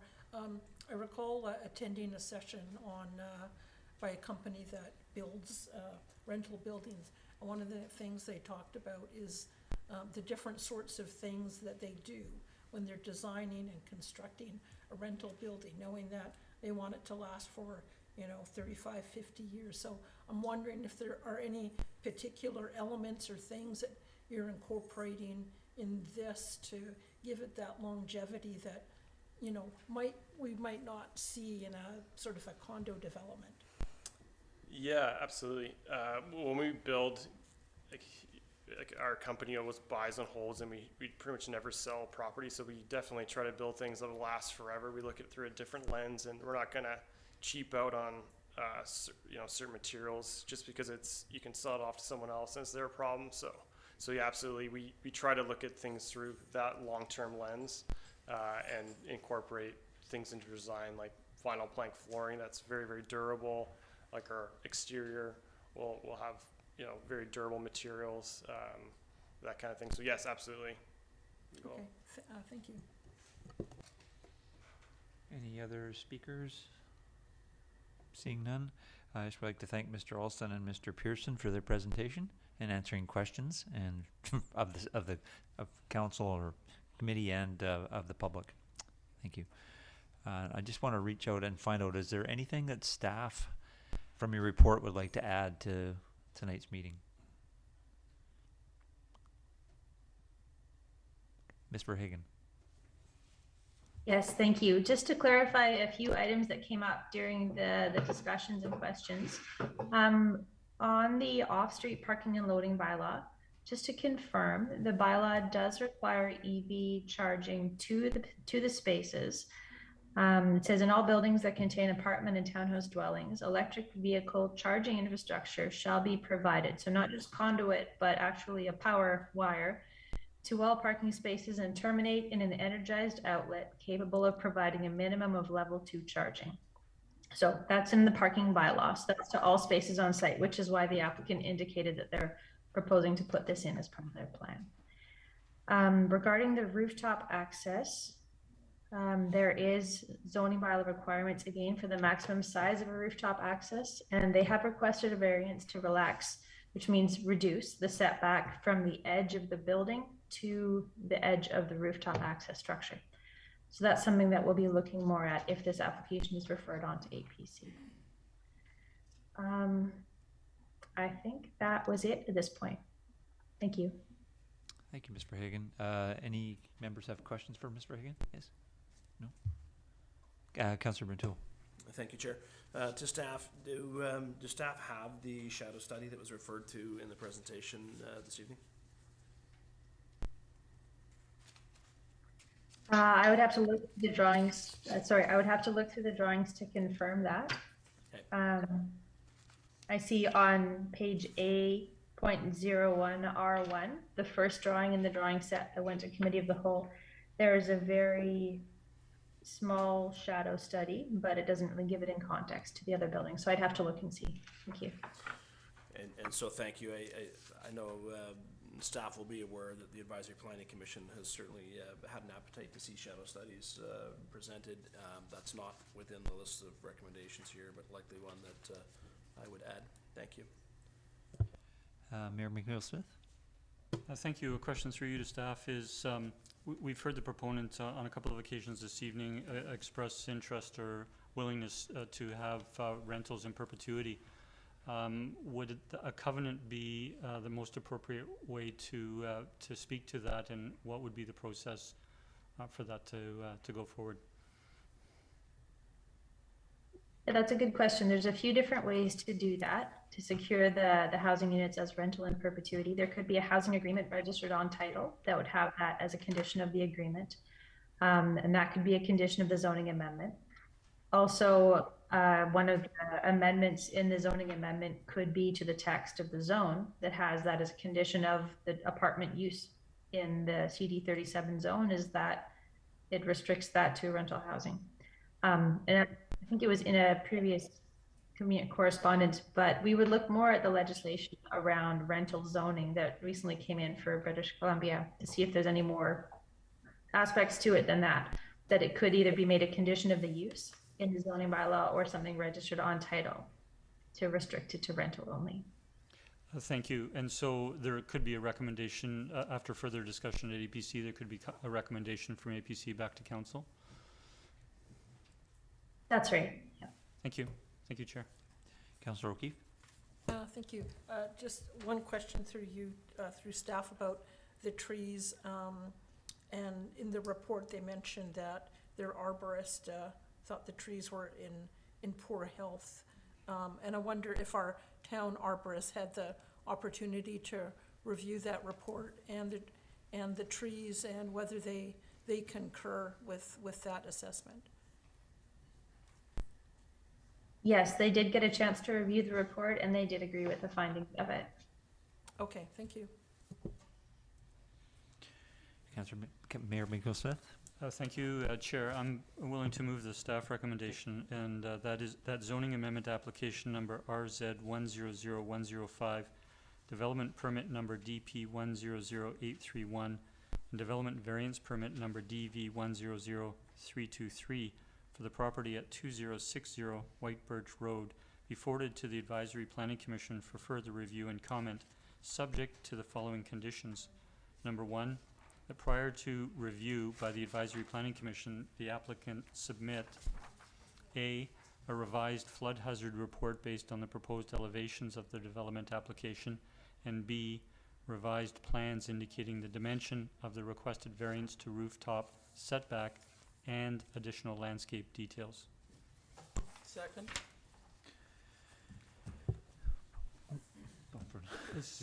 As the mover, if I could just speak briefly to it, I appreciate the presentation this evening, the input from members of the public, Councillor Wainwright speaking to the process, which will certainly provide more opportunity for input through this process, and I'm supportive of this going going to APC.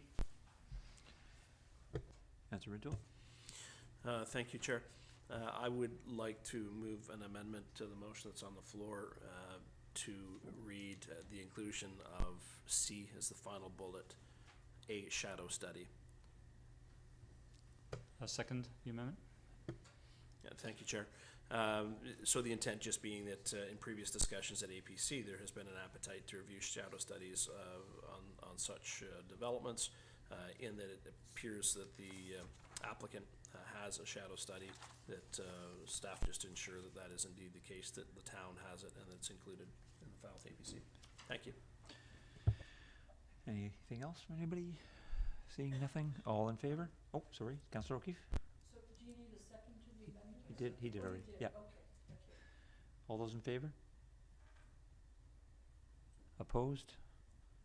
None opposed, motion carries unanimously. Sorry, and the amendment? No, that's the amendment. That's the amendment, sorry, and then on the main motion, all those in favor? Opposed? And that motion carries unanimously. Thank you.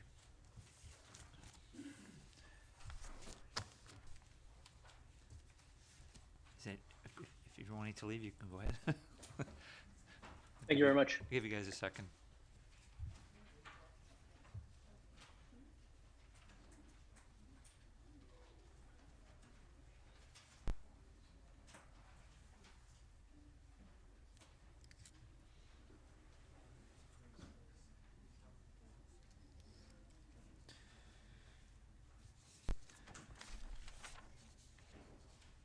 Okay, next on the agenda, 7B, Development Permit Application Number DP 100835 and Development Variance Permit Application Number DV 100319 at 2411 Malaview Avenue and 10145 and 10147 Fifth Street to relax maximum height and minimum front setback in order to allow a multi-unit residential townhouse development. And we have as presenters Mr. Peerboom, and I believe who is zooming in, and Mr. Rudd, who's in attendance.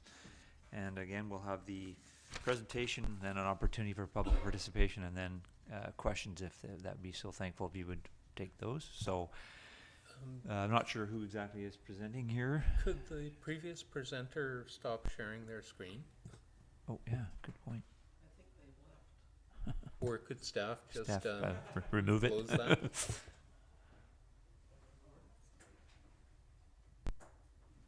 Great, thank you. Thank you, Mr. Sick. So, Mr. Peerboom or Mr. Rudd, whoever, your floor is yours. Thank you, Mr. Chair. My name is Will Peerboom. I'm with Victoria Design Group. I'm the designer of this project. I guess I can't, with the, where I'm at, I can't control the screen at this point. So is there someone that could run through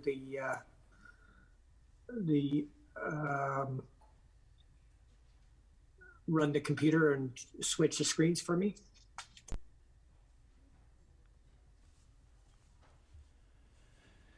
For their presentation? I don't believe we have a copy of the presentation. We were expecting you to run it from your end. Oh, okay. It was sent. I know that, according to Mr. Rudd. The drawings were sent to planning. So, okay, I'll have to just play it by ear then. So sorry, Mr. Peerboom, if you wouldn't mind, Mr. Hissick has a... What we could share is the drawings that are in the agenda package, but sure. Yeah, that's the extent of what we have. Would that be amenable to that, Mr. Peerboom? Perfect. Okay, thank you. Yeah.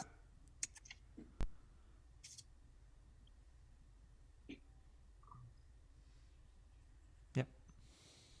Just be a minute. Yeah. My apologies, I'm running around. I've had already two council meetings before this one, so busy evening. You guys all like Monday nights.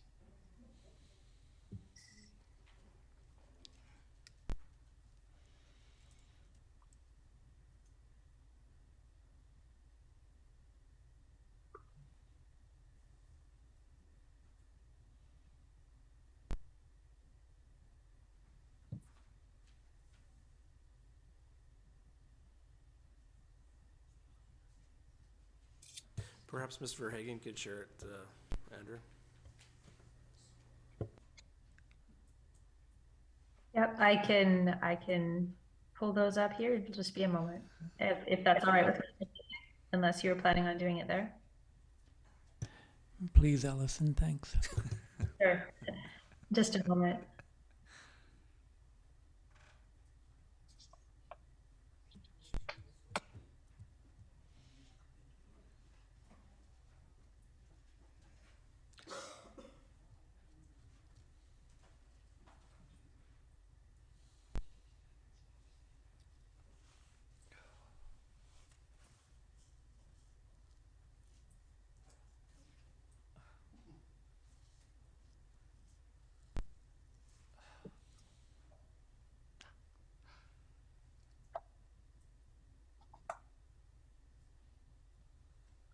Okay, thank you, Allison. Thank you.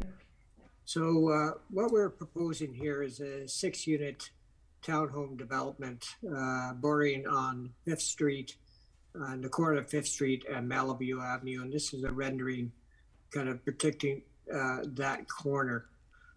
If you go to the next page, or to the site plan, Allison, so it'd be the next page. Yeah, so here you can see the site plan itself.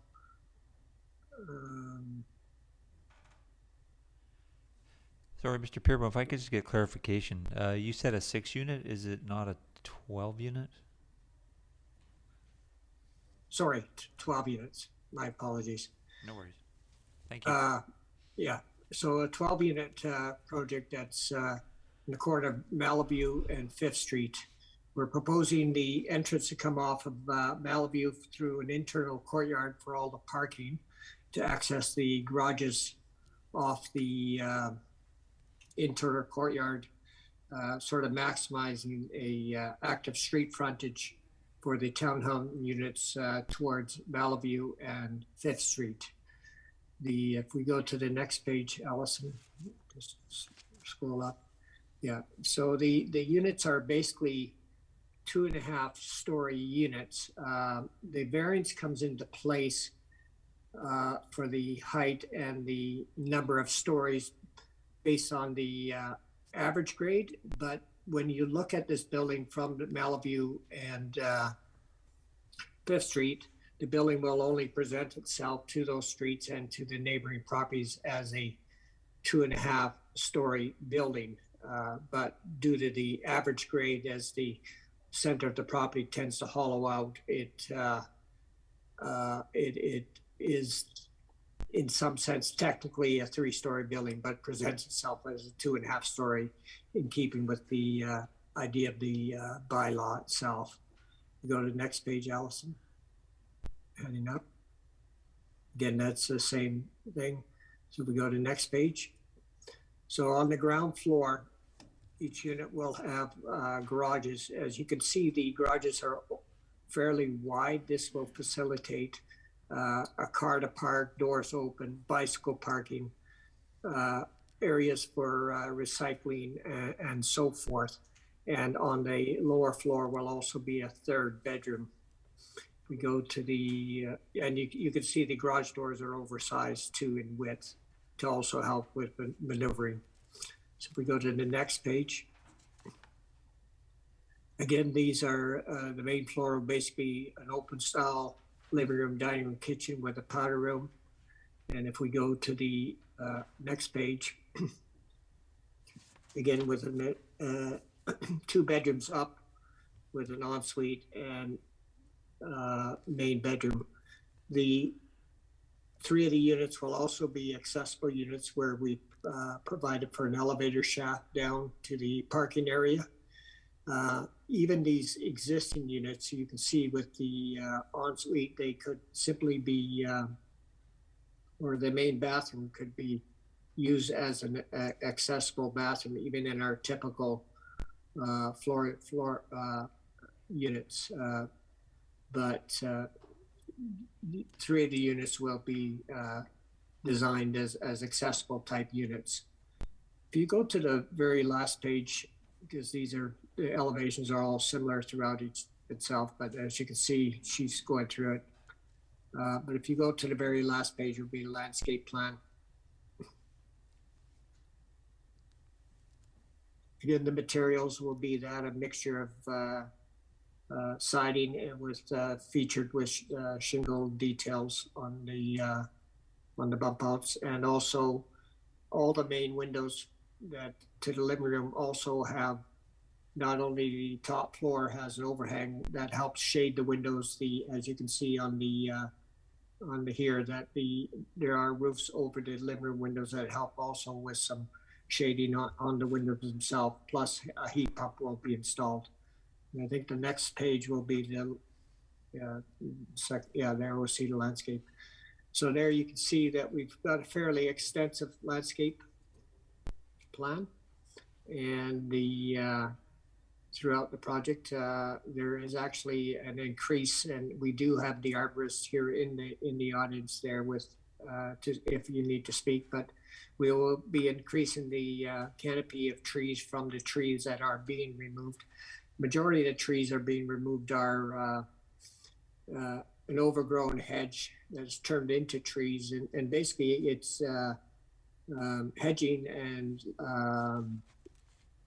sort of overgrown landscaping that has really become trees over the years, but they're just overgrown landscape plants in a sense. But the arborist is there and he could speak on that. But this kind of gives you an overview as to the extensive landscaping and the courtyard itself.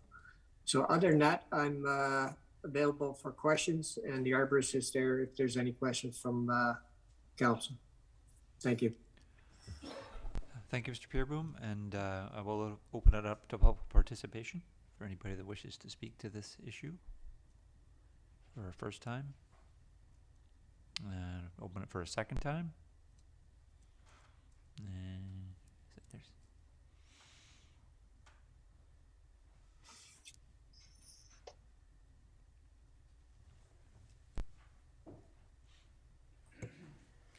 Jocelyn Gifford, Albay Road. As I look at this, and I'm sorry, I really haven't done my homework,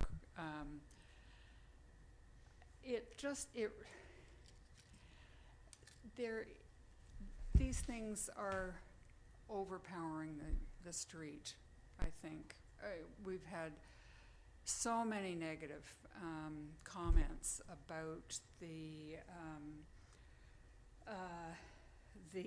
very large townhouse development on, I guess it's Rest Haven.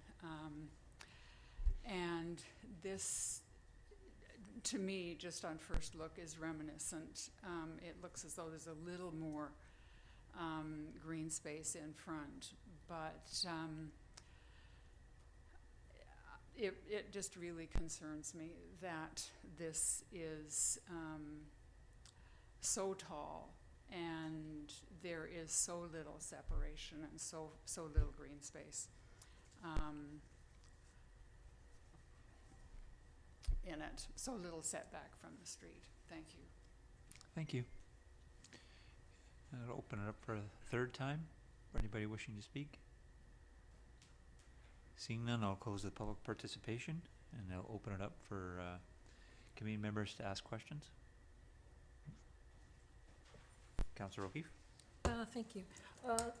Question through you, Chair, to the presenter.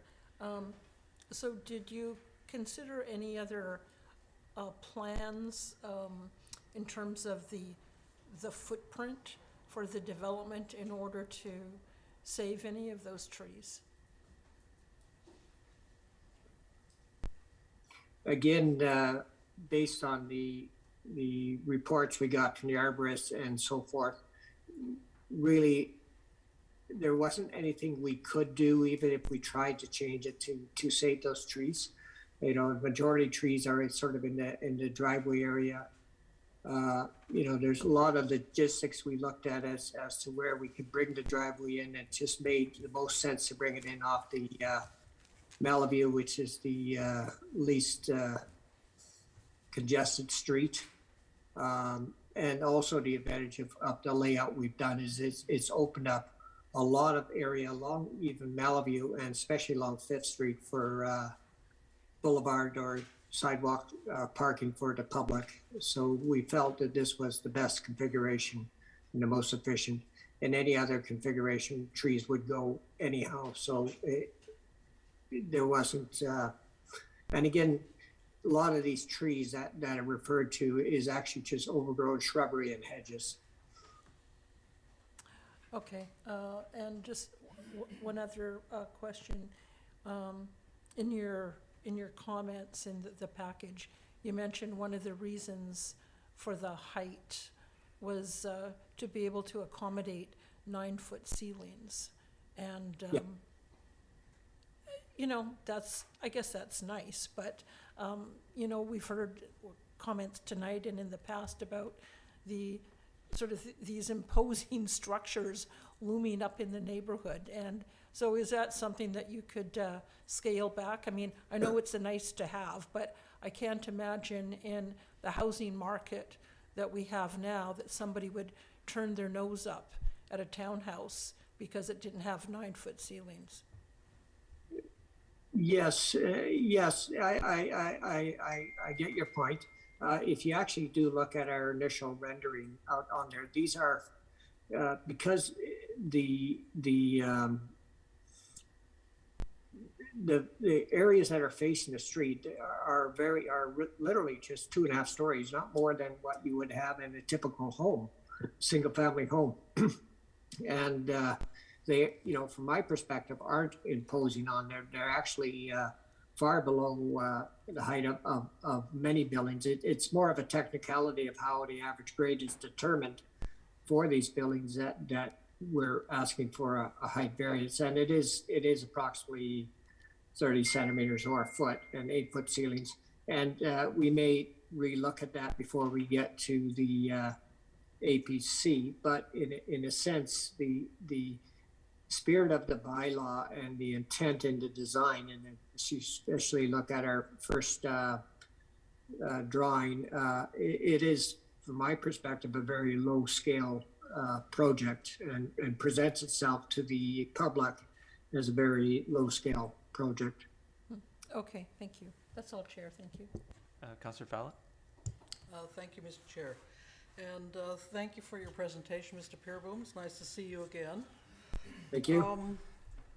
So, in part of the preamble or the narrative for this application is the pitch for family housing, and that's part of the rationale for the densification. And I have some challenges with that because the third bedroom is on ground level, which is 2 floors away from the primary bedroom. Yeah. And so if we're talking about a family home, that is a small segment of the family demographic that is going to be able to make efficient use of the third bedroom. So,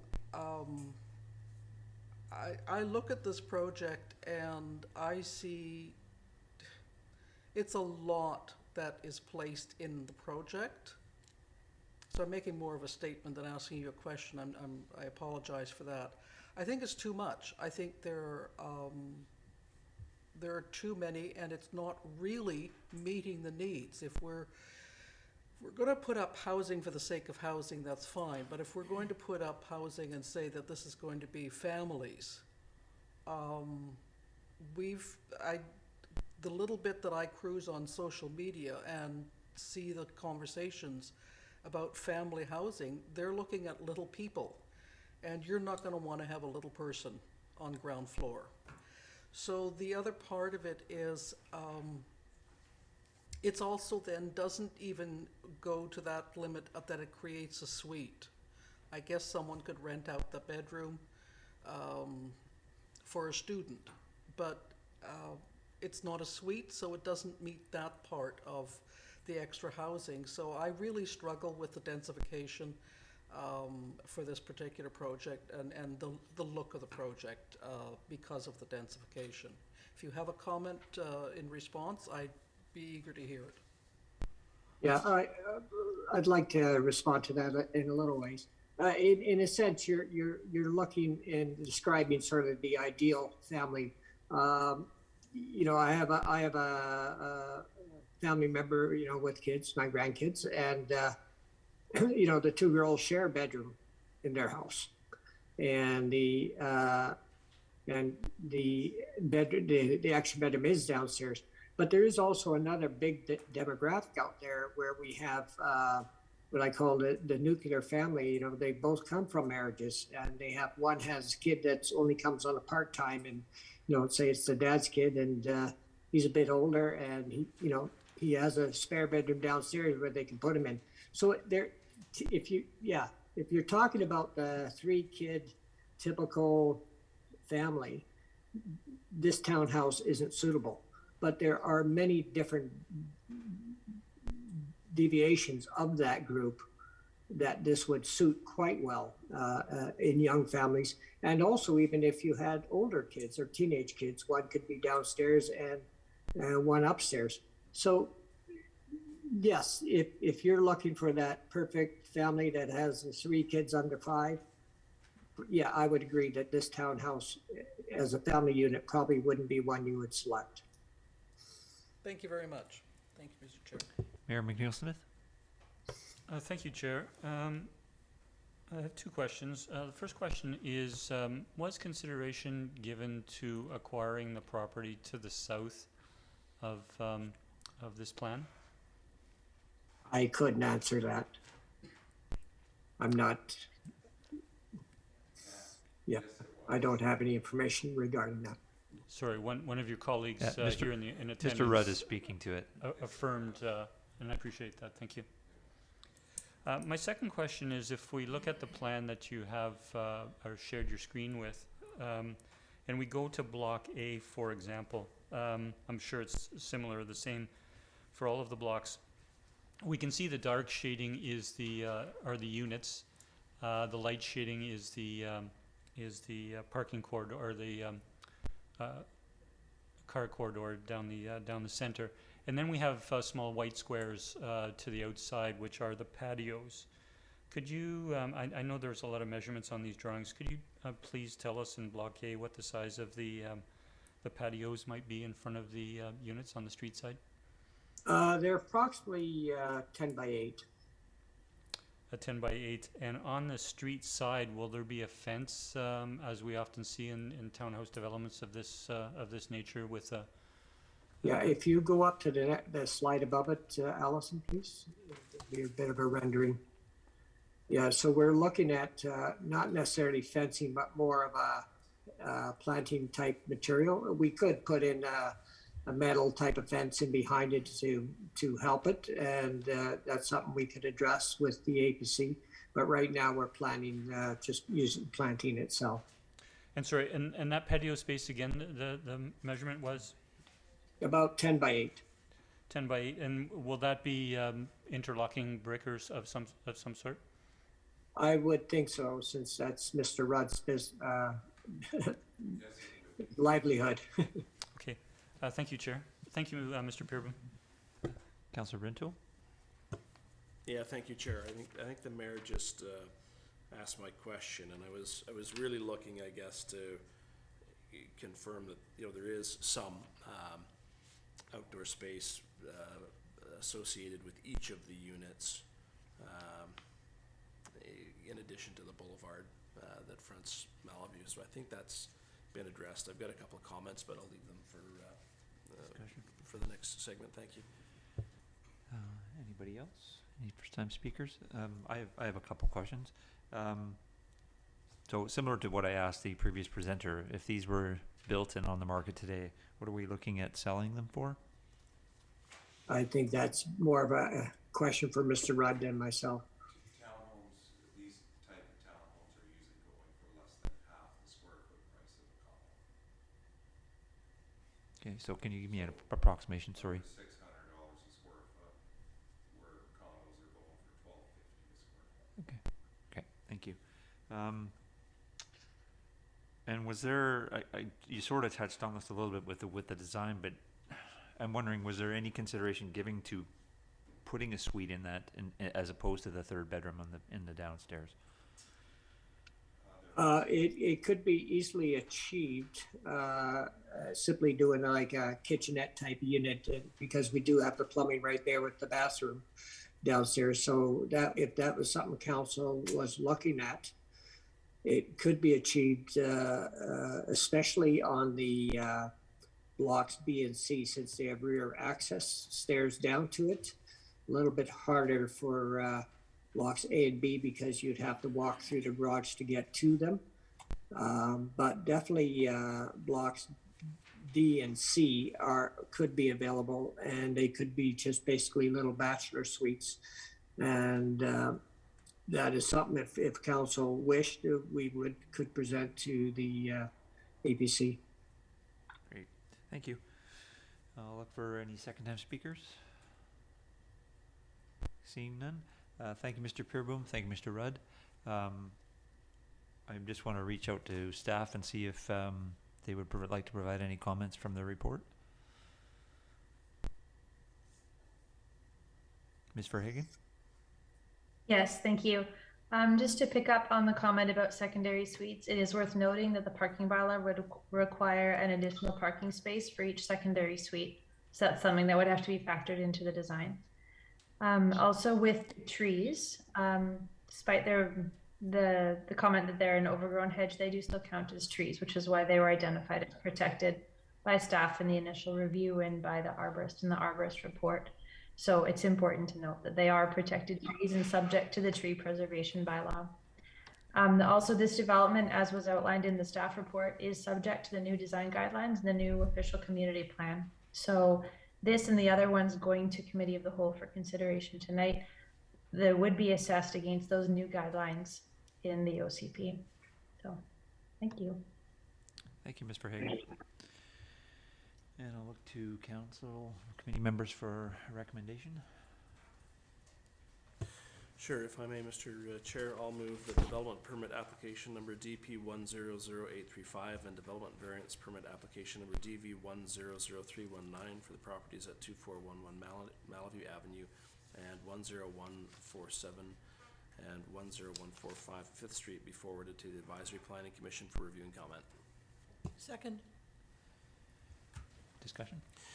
Yeah, thank you, Chair. I support seeing this go to APC. I think APC's provided some comments on similar developments, and I know we had a speaker make reference to those on Resthaven and you know, to the same developers' initiatives that I hope they'll be able to have some input on this that will be heeded as well. I concur with, I think the direction the mayor was going, it almost appears, you know, that one property to the south, obviously it's unfortunate that it couldn't be included in this, but I take it from the design and the looks of it that at some point in time it could be incorporated into the project, given the way the drive aisle is designed at a later date.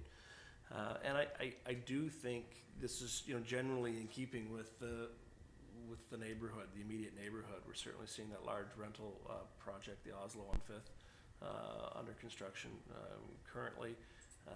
It's in keeping with that streetscape in my mind. So I look forward to seeing comments from APC on this project. Thank you, Chair. Seconder? Anybody else? Oh, sorry, Mayor McGill-Smith. Thank you, Chair. And, you know, our recently adopted OCP does speak to developments and consideration being given to trying to avoid what might be considered an orphaned lot. And I don't know that we have a definition of that per se, but it does raise that concern. I appreciate the answer from the proponent that that property owner was considered, and Councillor O'Toole's remarks that at a future time an extension, if you will, to the current design or current site plan could accommodate that. My concern is and speaks to Ms. Gifford's comments, but coming in and you know, quite frankly, walking into council meeting this evening down 3rd Street, and you see townhouse developments that have been built over the last, I would say 20 years, more so in the time I've lived here from 2000 to 2015. And in the townhouse developments mid-block between Malaview and South, there is green space, within what would be called the patio area. There are larger spaces, and there's some green space, and I hear children's voices, when I go by. And we saw it and we discussed it when we had the Resthaven townhouses come forward to us, how they were, quite frankly, postage-size stamp patios, outside the front doors or the doors of the units. And while there may be adjacent parks and whatnot, I just feel that these are not family-friendly townhomes, and I think the basement bedroom, on the same level as the parking or as the garage, partially speaks to that as well. And overall, I think when I can appreciate whatever the condition of the existing trees are and that sort of thing, and while there is what I'll call an ambitious landscaping plan on the boulevard, I'll have a question through to staff later, but it looks to me that all of this tree planting, appreciating there's a substantial amount of shrubbery or bushes and what have you, but the trees are on the town boulevard. And so this property, the property is 15,000 square feet. And except for 12 10 by 8 patios, it is building footprint and drive aisle. And I just, while this is within the zoning in terms of the density and the setbacks and the design, having gone through the OCP process, in terms of neighborhood character and finding a balance between housing and green space and trees, I'm not convinced at this stage. I will support it going to APC, but I have a concern with some of the newer townhouses that have been developed and whether they are family friendly and whether they in fact do fit in with the character that we see in other parts of the neighborhood, where you can have mature trees grow, on the property in front of the residence, which adds to our urban forest canopy in the long run. I'll leave my comments there. Thank you, Chair. No one else is speaking. I'll speak. I won't support it. Many of the reasons already mentioned. The third bedroom on the bottom is odd to me, and I get where the proponent was coming from with regards to different families, but it just, if I had a teenager, I wouldn't want to be 2 floors away if I'm sleeping on the top because you don't know when they're coming home, but that's just a sidebar. And the fact that when I looked at inside the building thinking of families, and I saw a real lack of storage and knowing how many things a family accumulates over time, and I wondered if the garage might not become a storage unit, and then as we see in so many other places, and then where do they park their cars? Sorry, Sarah, I was talking about cars, Councillor Duncan. And the other thing is, Councillor Fallot spoke to something too. It just seems like a lot going into that space, and I spent a lot of time yesterday walking up and down the street looking at comparable ones, and that 2419 next door, it's only 4 units. It was only 1 lot. The building does not have any variances for height or stories. Fits in with the neighborhood well. And then I went down the street to 2369 Malaview, which is one that we approved earlier on in our term, and it's 8 units. Again, no variances for height and stories. Fits in very well, and it was 2 lots, and they're comparable in size to these 2 lots. So I feel like we're just maybe cramming too much into this space.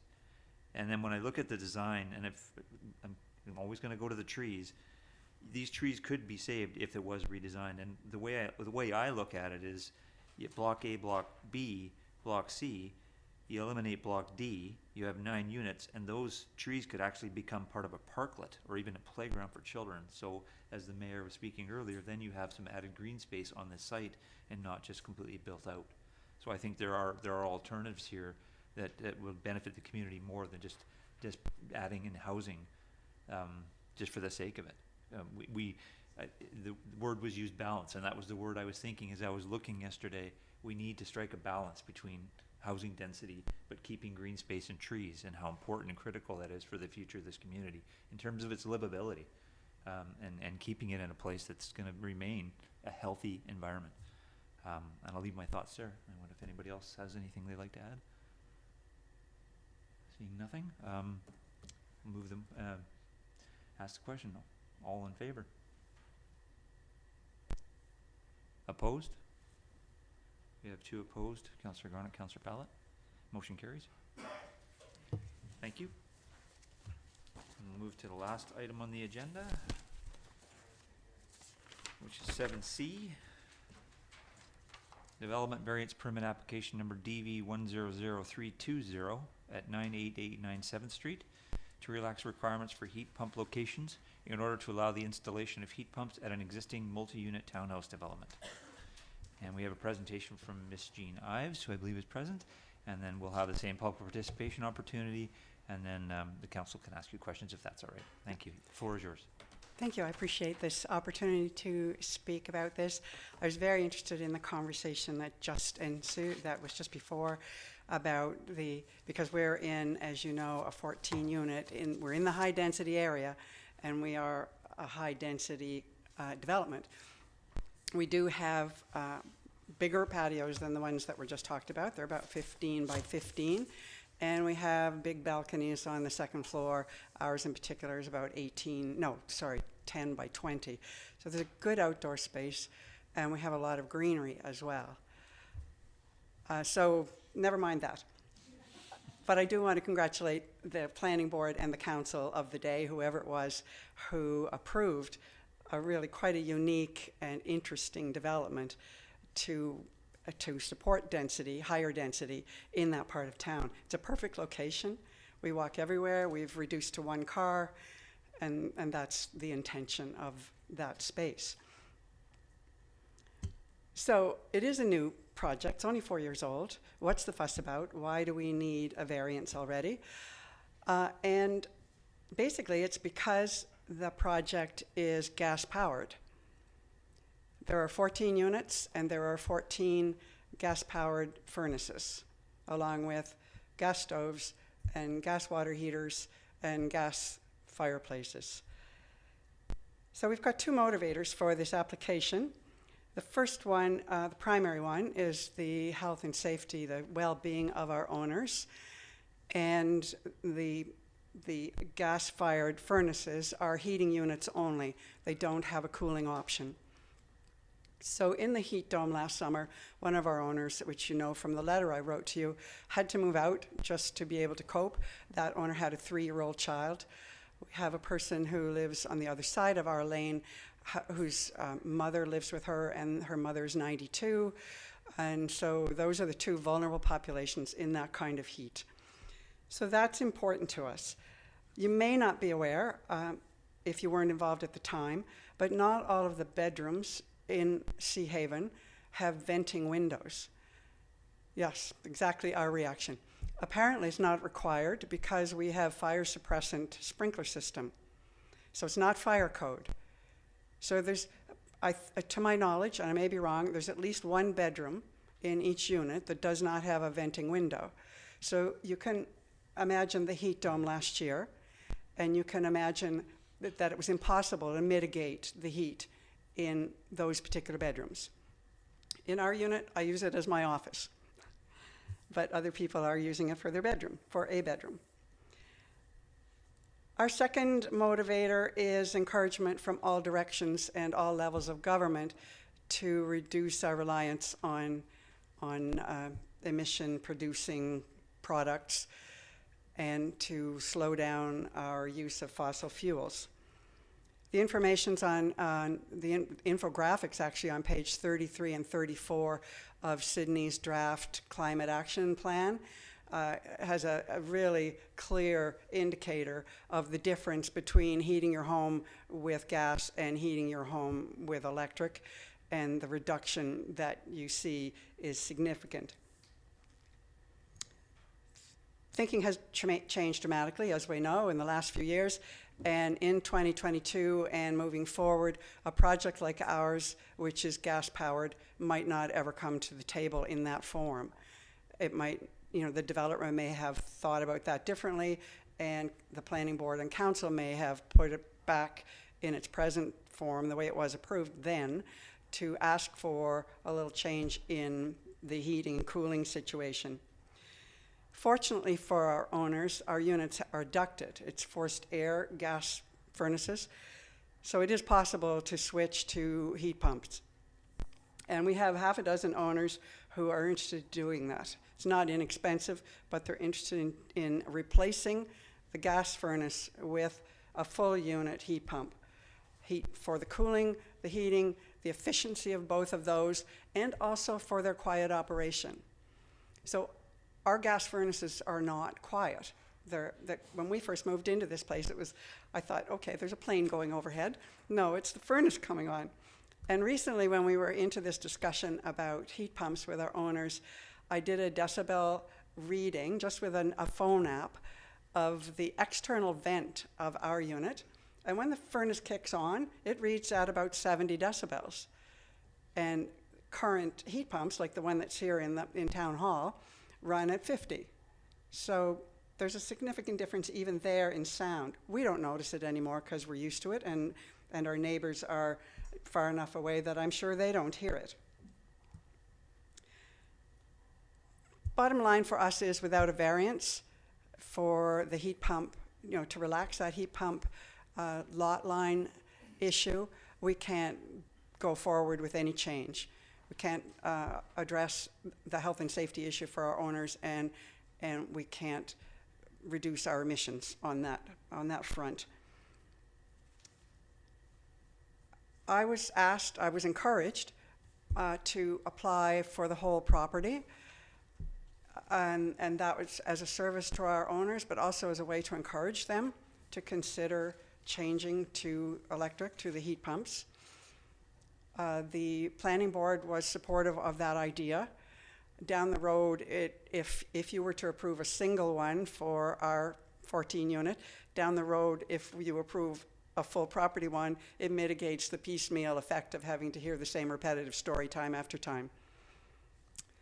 Anyway, that's it. Thank you for considering our situation. Thank you for your commitment to a vibrant community that also includes a climate action plan. It's important. Any questions? Thank you, Ms. Ives. Do we want to go for the public participation first? Just in case somebody wants to speak to it, we'll let, if anybody else, is there anybody for the first time who wants to come and speak? Yeah, absolutely. Come forward, please. Hi, my name is Sue McLeod, and I live and own unit number 14. And I'm we only purchased the unit in September of last year, and already I've got my husband, myself, my sister, and our 2 dogs. And before these last couple of weeks where the weather started to improve, even before that, the temperature inside of our home was just almost unbearable at some time. So with every single window open, just to make the dogs comfortable, we've got fans going in every room. It's nothing that we've ever experienced because we've always had air conditioning in the past. And when we were looking at this home, we bought it rather quickly, and we weren't even thinking about air conditioning because we thought 2018, it probably did. The fact that we overlooked that was our fault, but we thought, okay, no problem, we'll just get a heat pump, we'll put it in. We didn't realize there'd be these extra steps. So we've taken the first steps with the Greener Homes initiatives, and we've had the home tested. Everything's, they said it's in the 96th percentile. The only recommendation that they made was to have a heat pump placed into our home. So we've looked at all the grants, which are very favorable, and the timing is our concern. So then we got the ball rolling and came to the planning division, and then they just said what we had to do, and they recommended that we apply as a whole strata versus just my husband and myself. And like Jean said, so it wasn't repetitive for you all. So we're really hoping for your support. Thank you. Thank you. Looking for a second time. Anybody else wants to speak? Yeah, please, sir.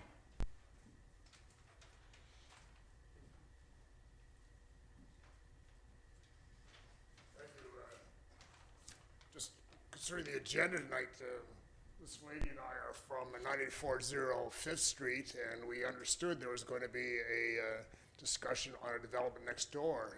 Is that going to happen tonight? Because I don't see it on your agenda. Not that I'm aware of, no. So, no. Okay. Notice a new development permit application is tonight, July 11th. Sorry, Mr. Hissek? There was one tentatively scheduled, but we didn't get all the information required to bring it forward. Therefore, it's been postponed until we do get that. And we didn't know that at the time the notifications were sent. Sorry, sir.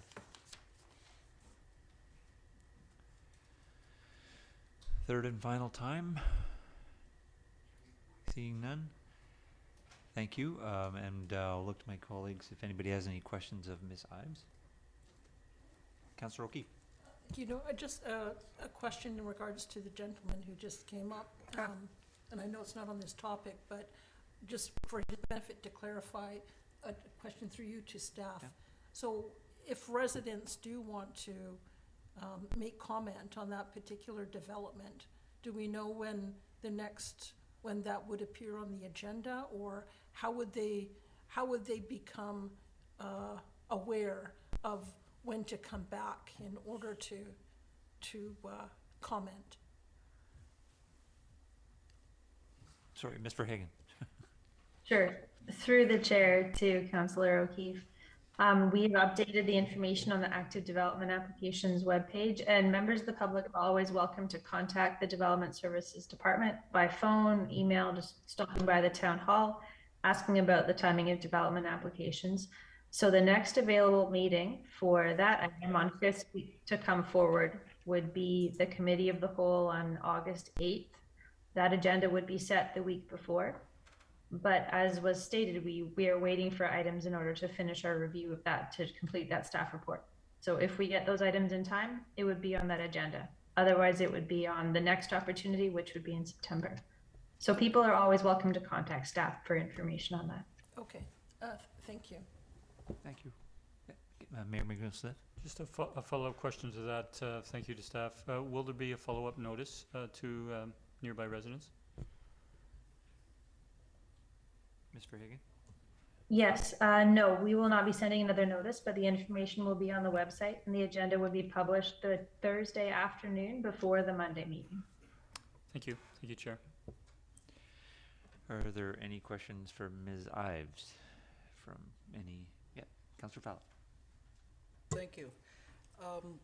And thank you very much, Ms. Ives, and I would say congratulations. Congratulations that you're approaching this as a whole strata as opposed to piecemeal. And just in reading your letter and looking at the report and your comments, it fit exactly to what I've been talking to for quite some time, is we need to do more to ensure the quality and the livability of life for people in their units. And it's quite obvious between yourselves and one of the other owners in there. So I just wasn't sure, is there a significant number of individuals right now who are looking to switch over, or is it just a couple of owners? Oh, well, as far as I know, there are 3 who have already done the energy audit, and there are 3 others who have spoken to me about it.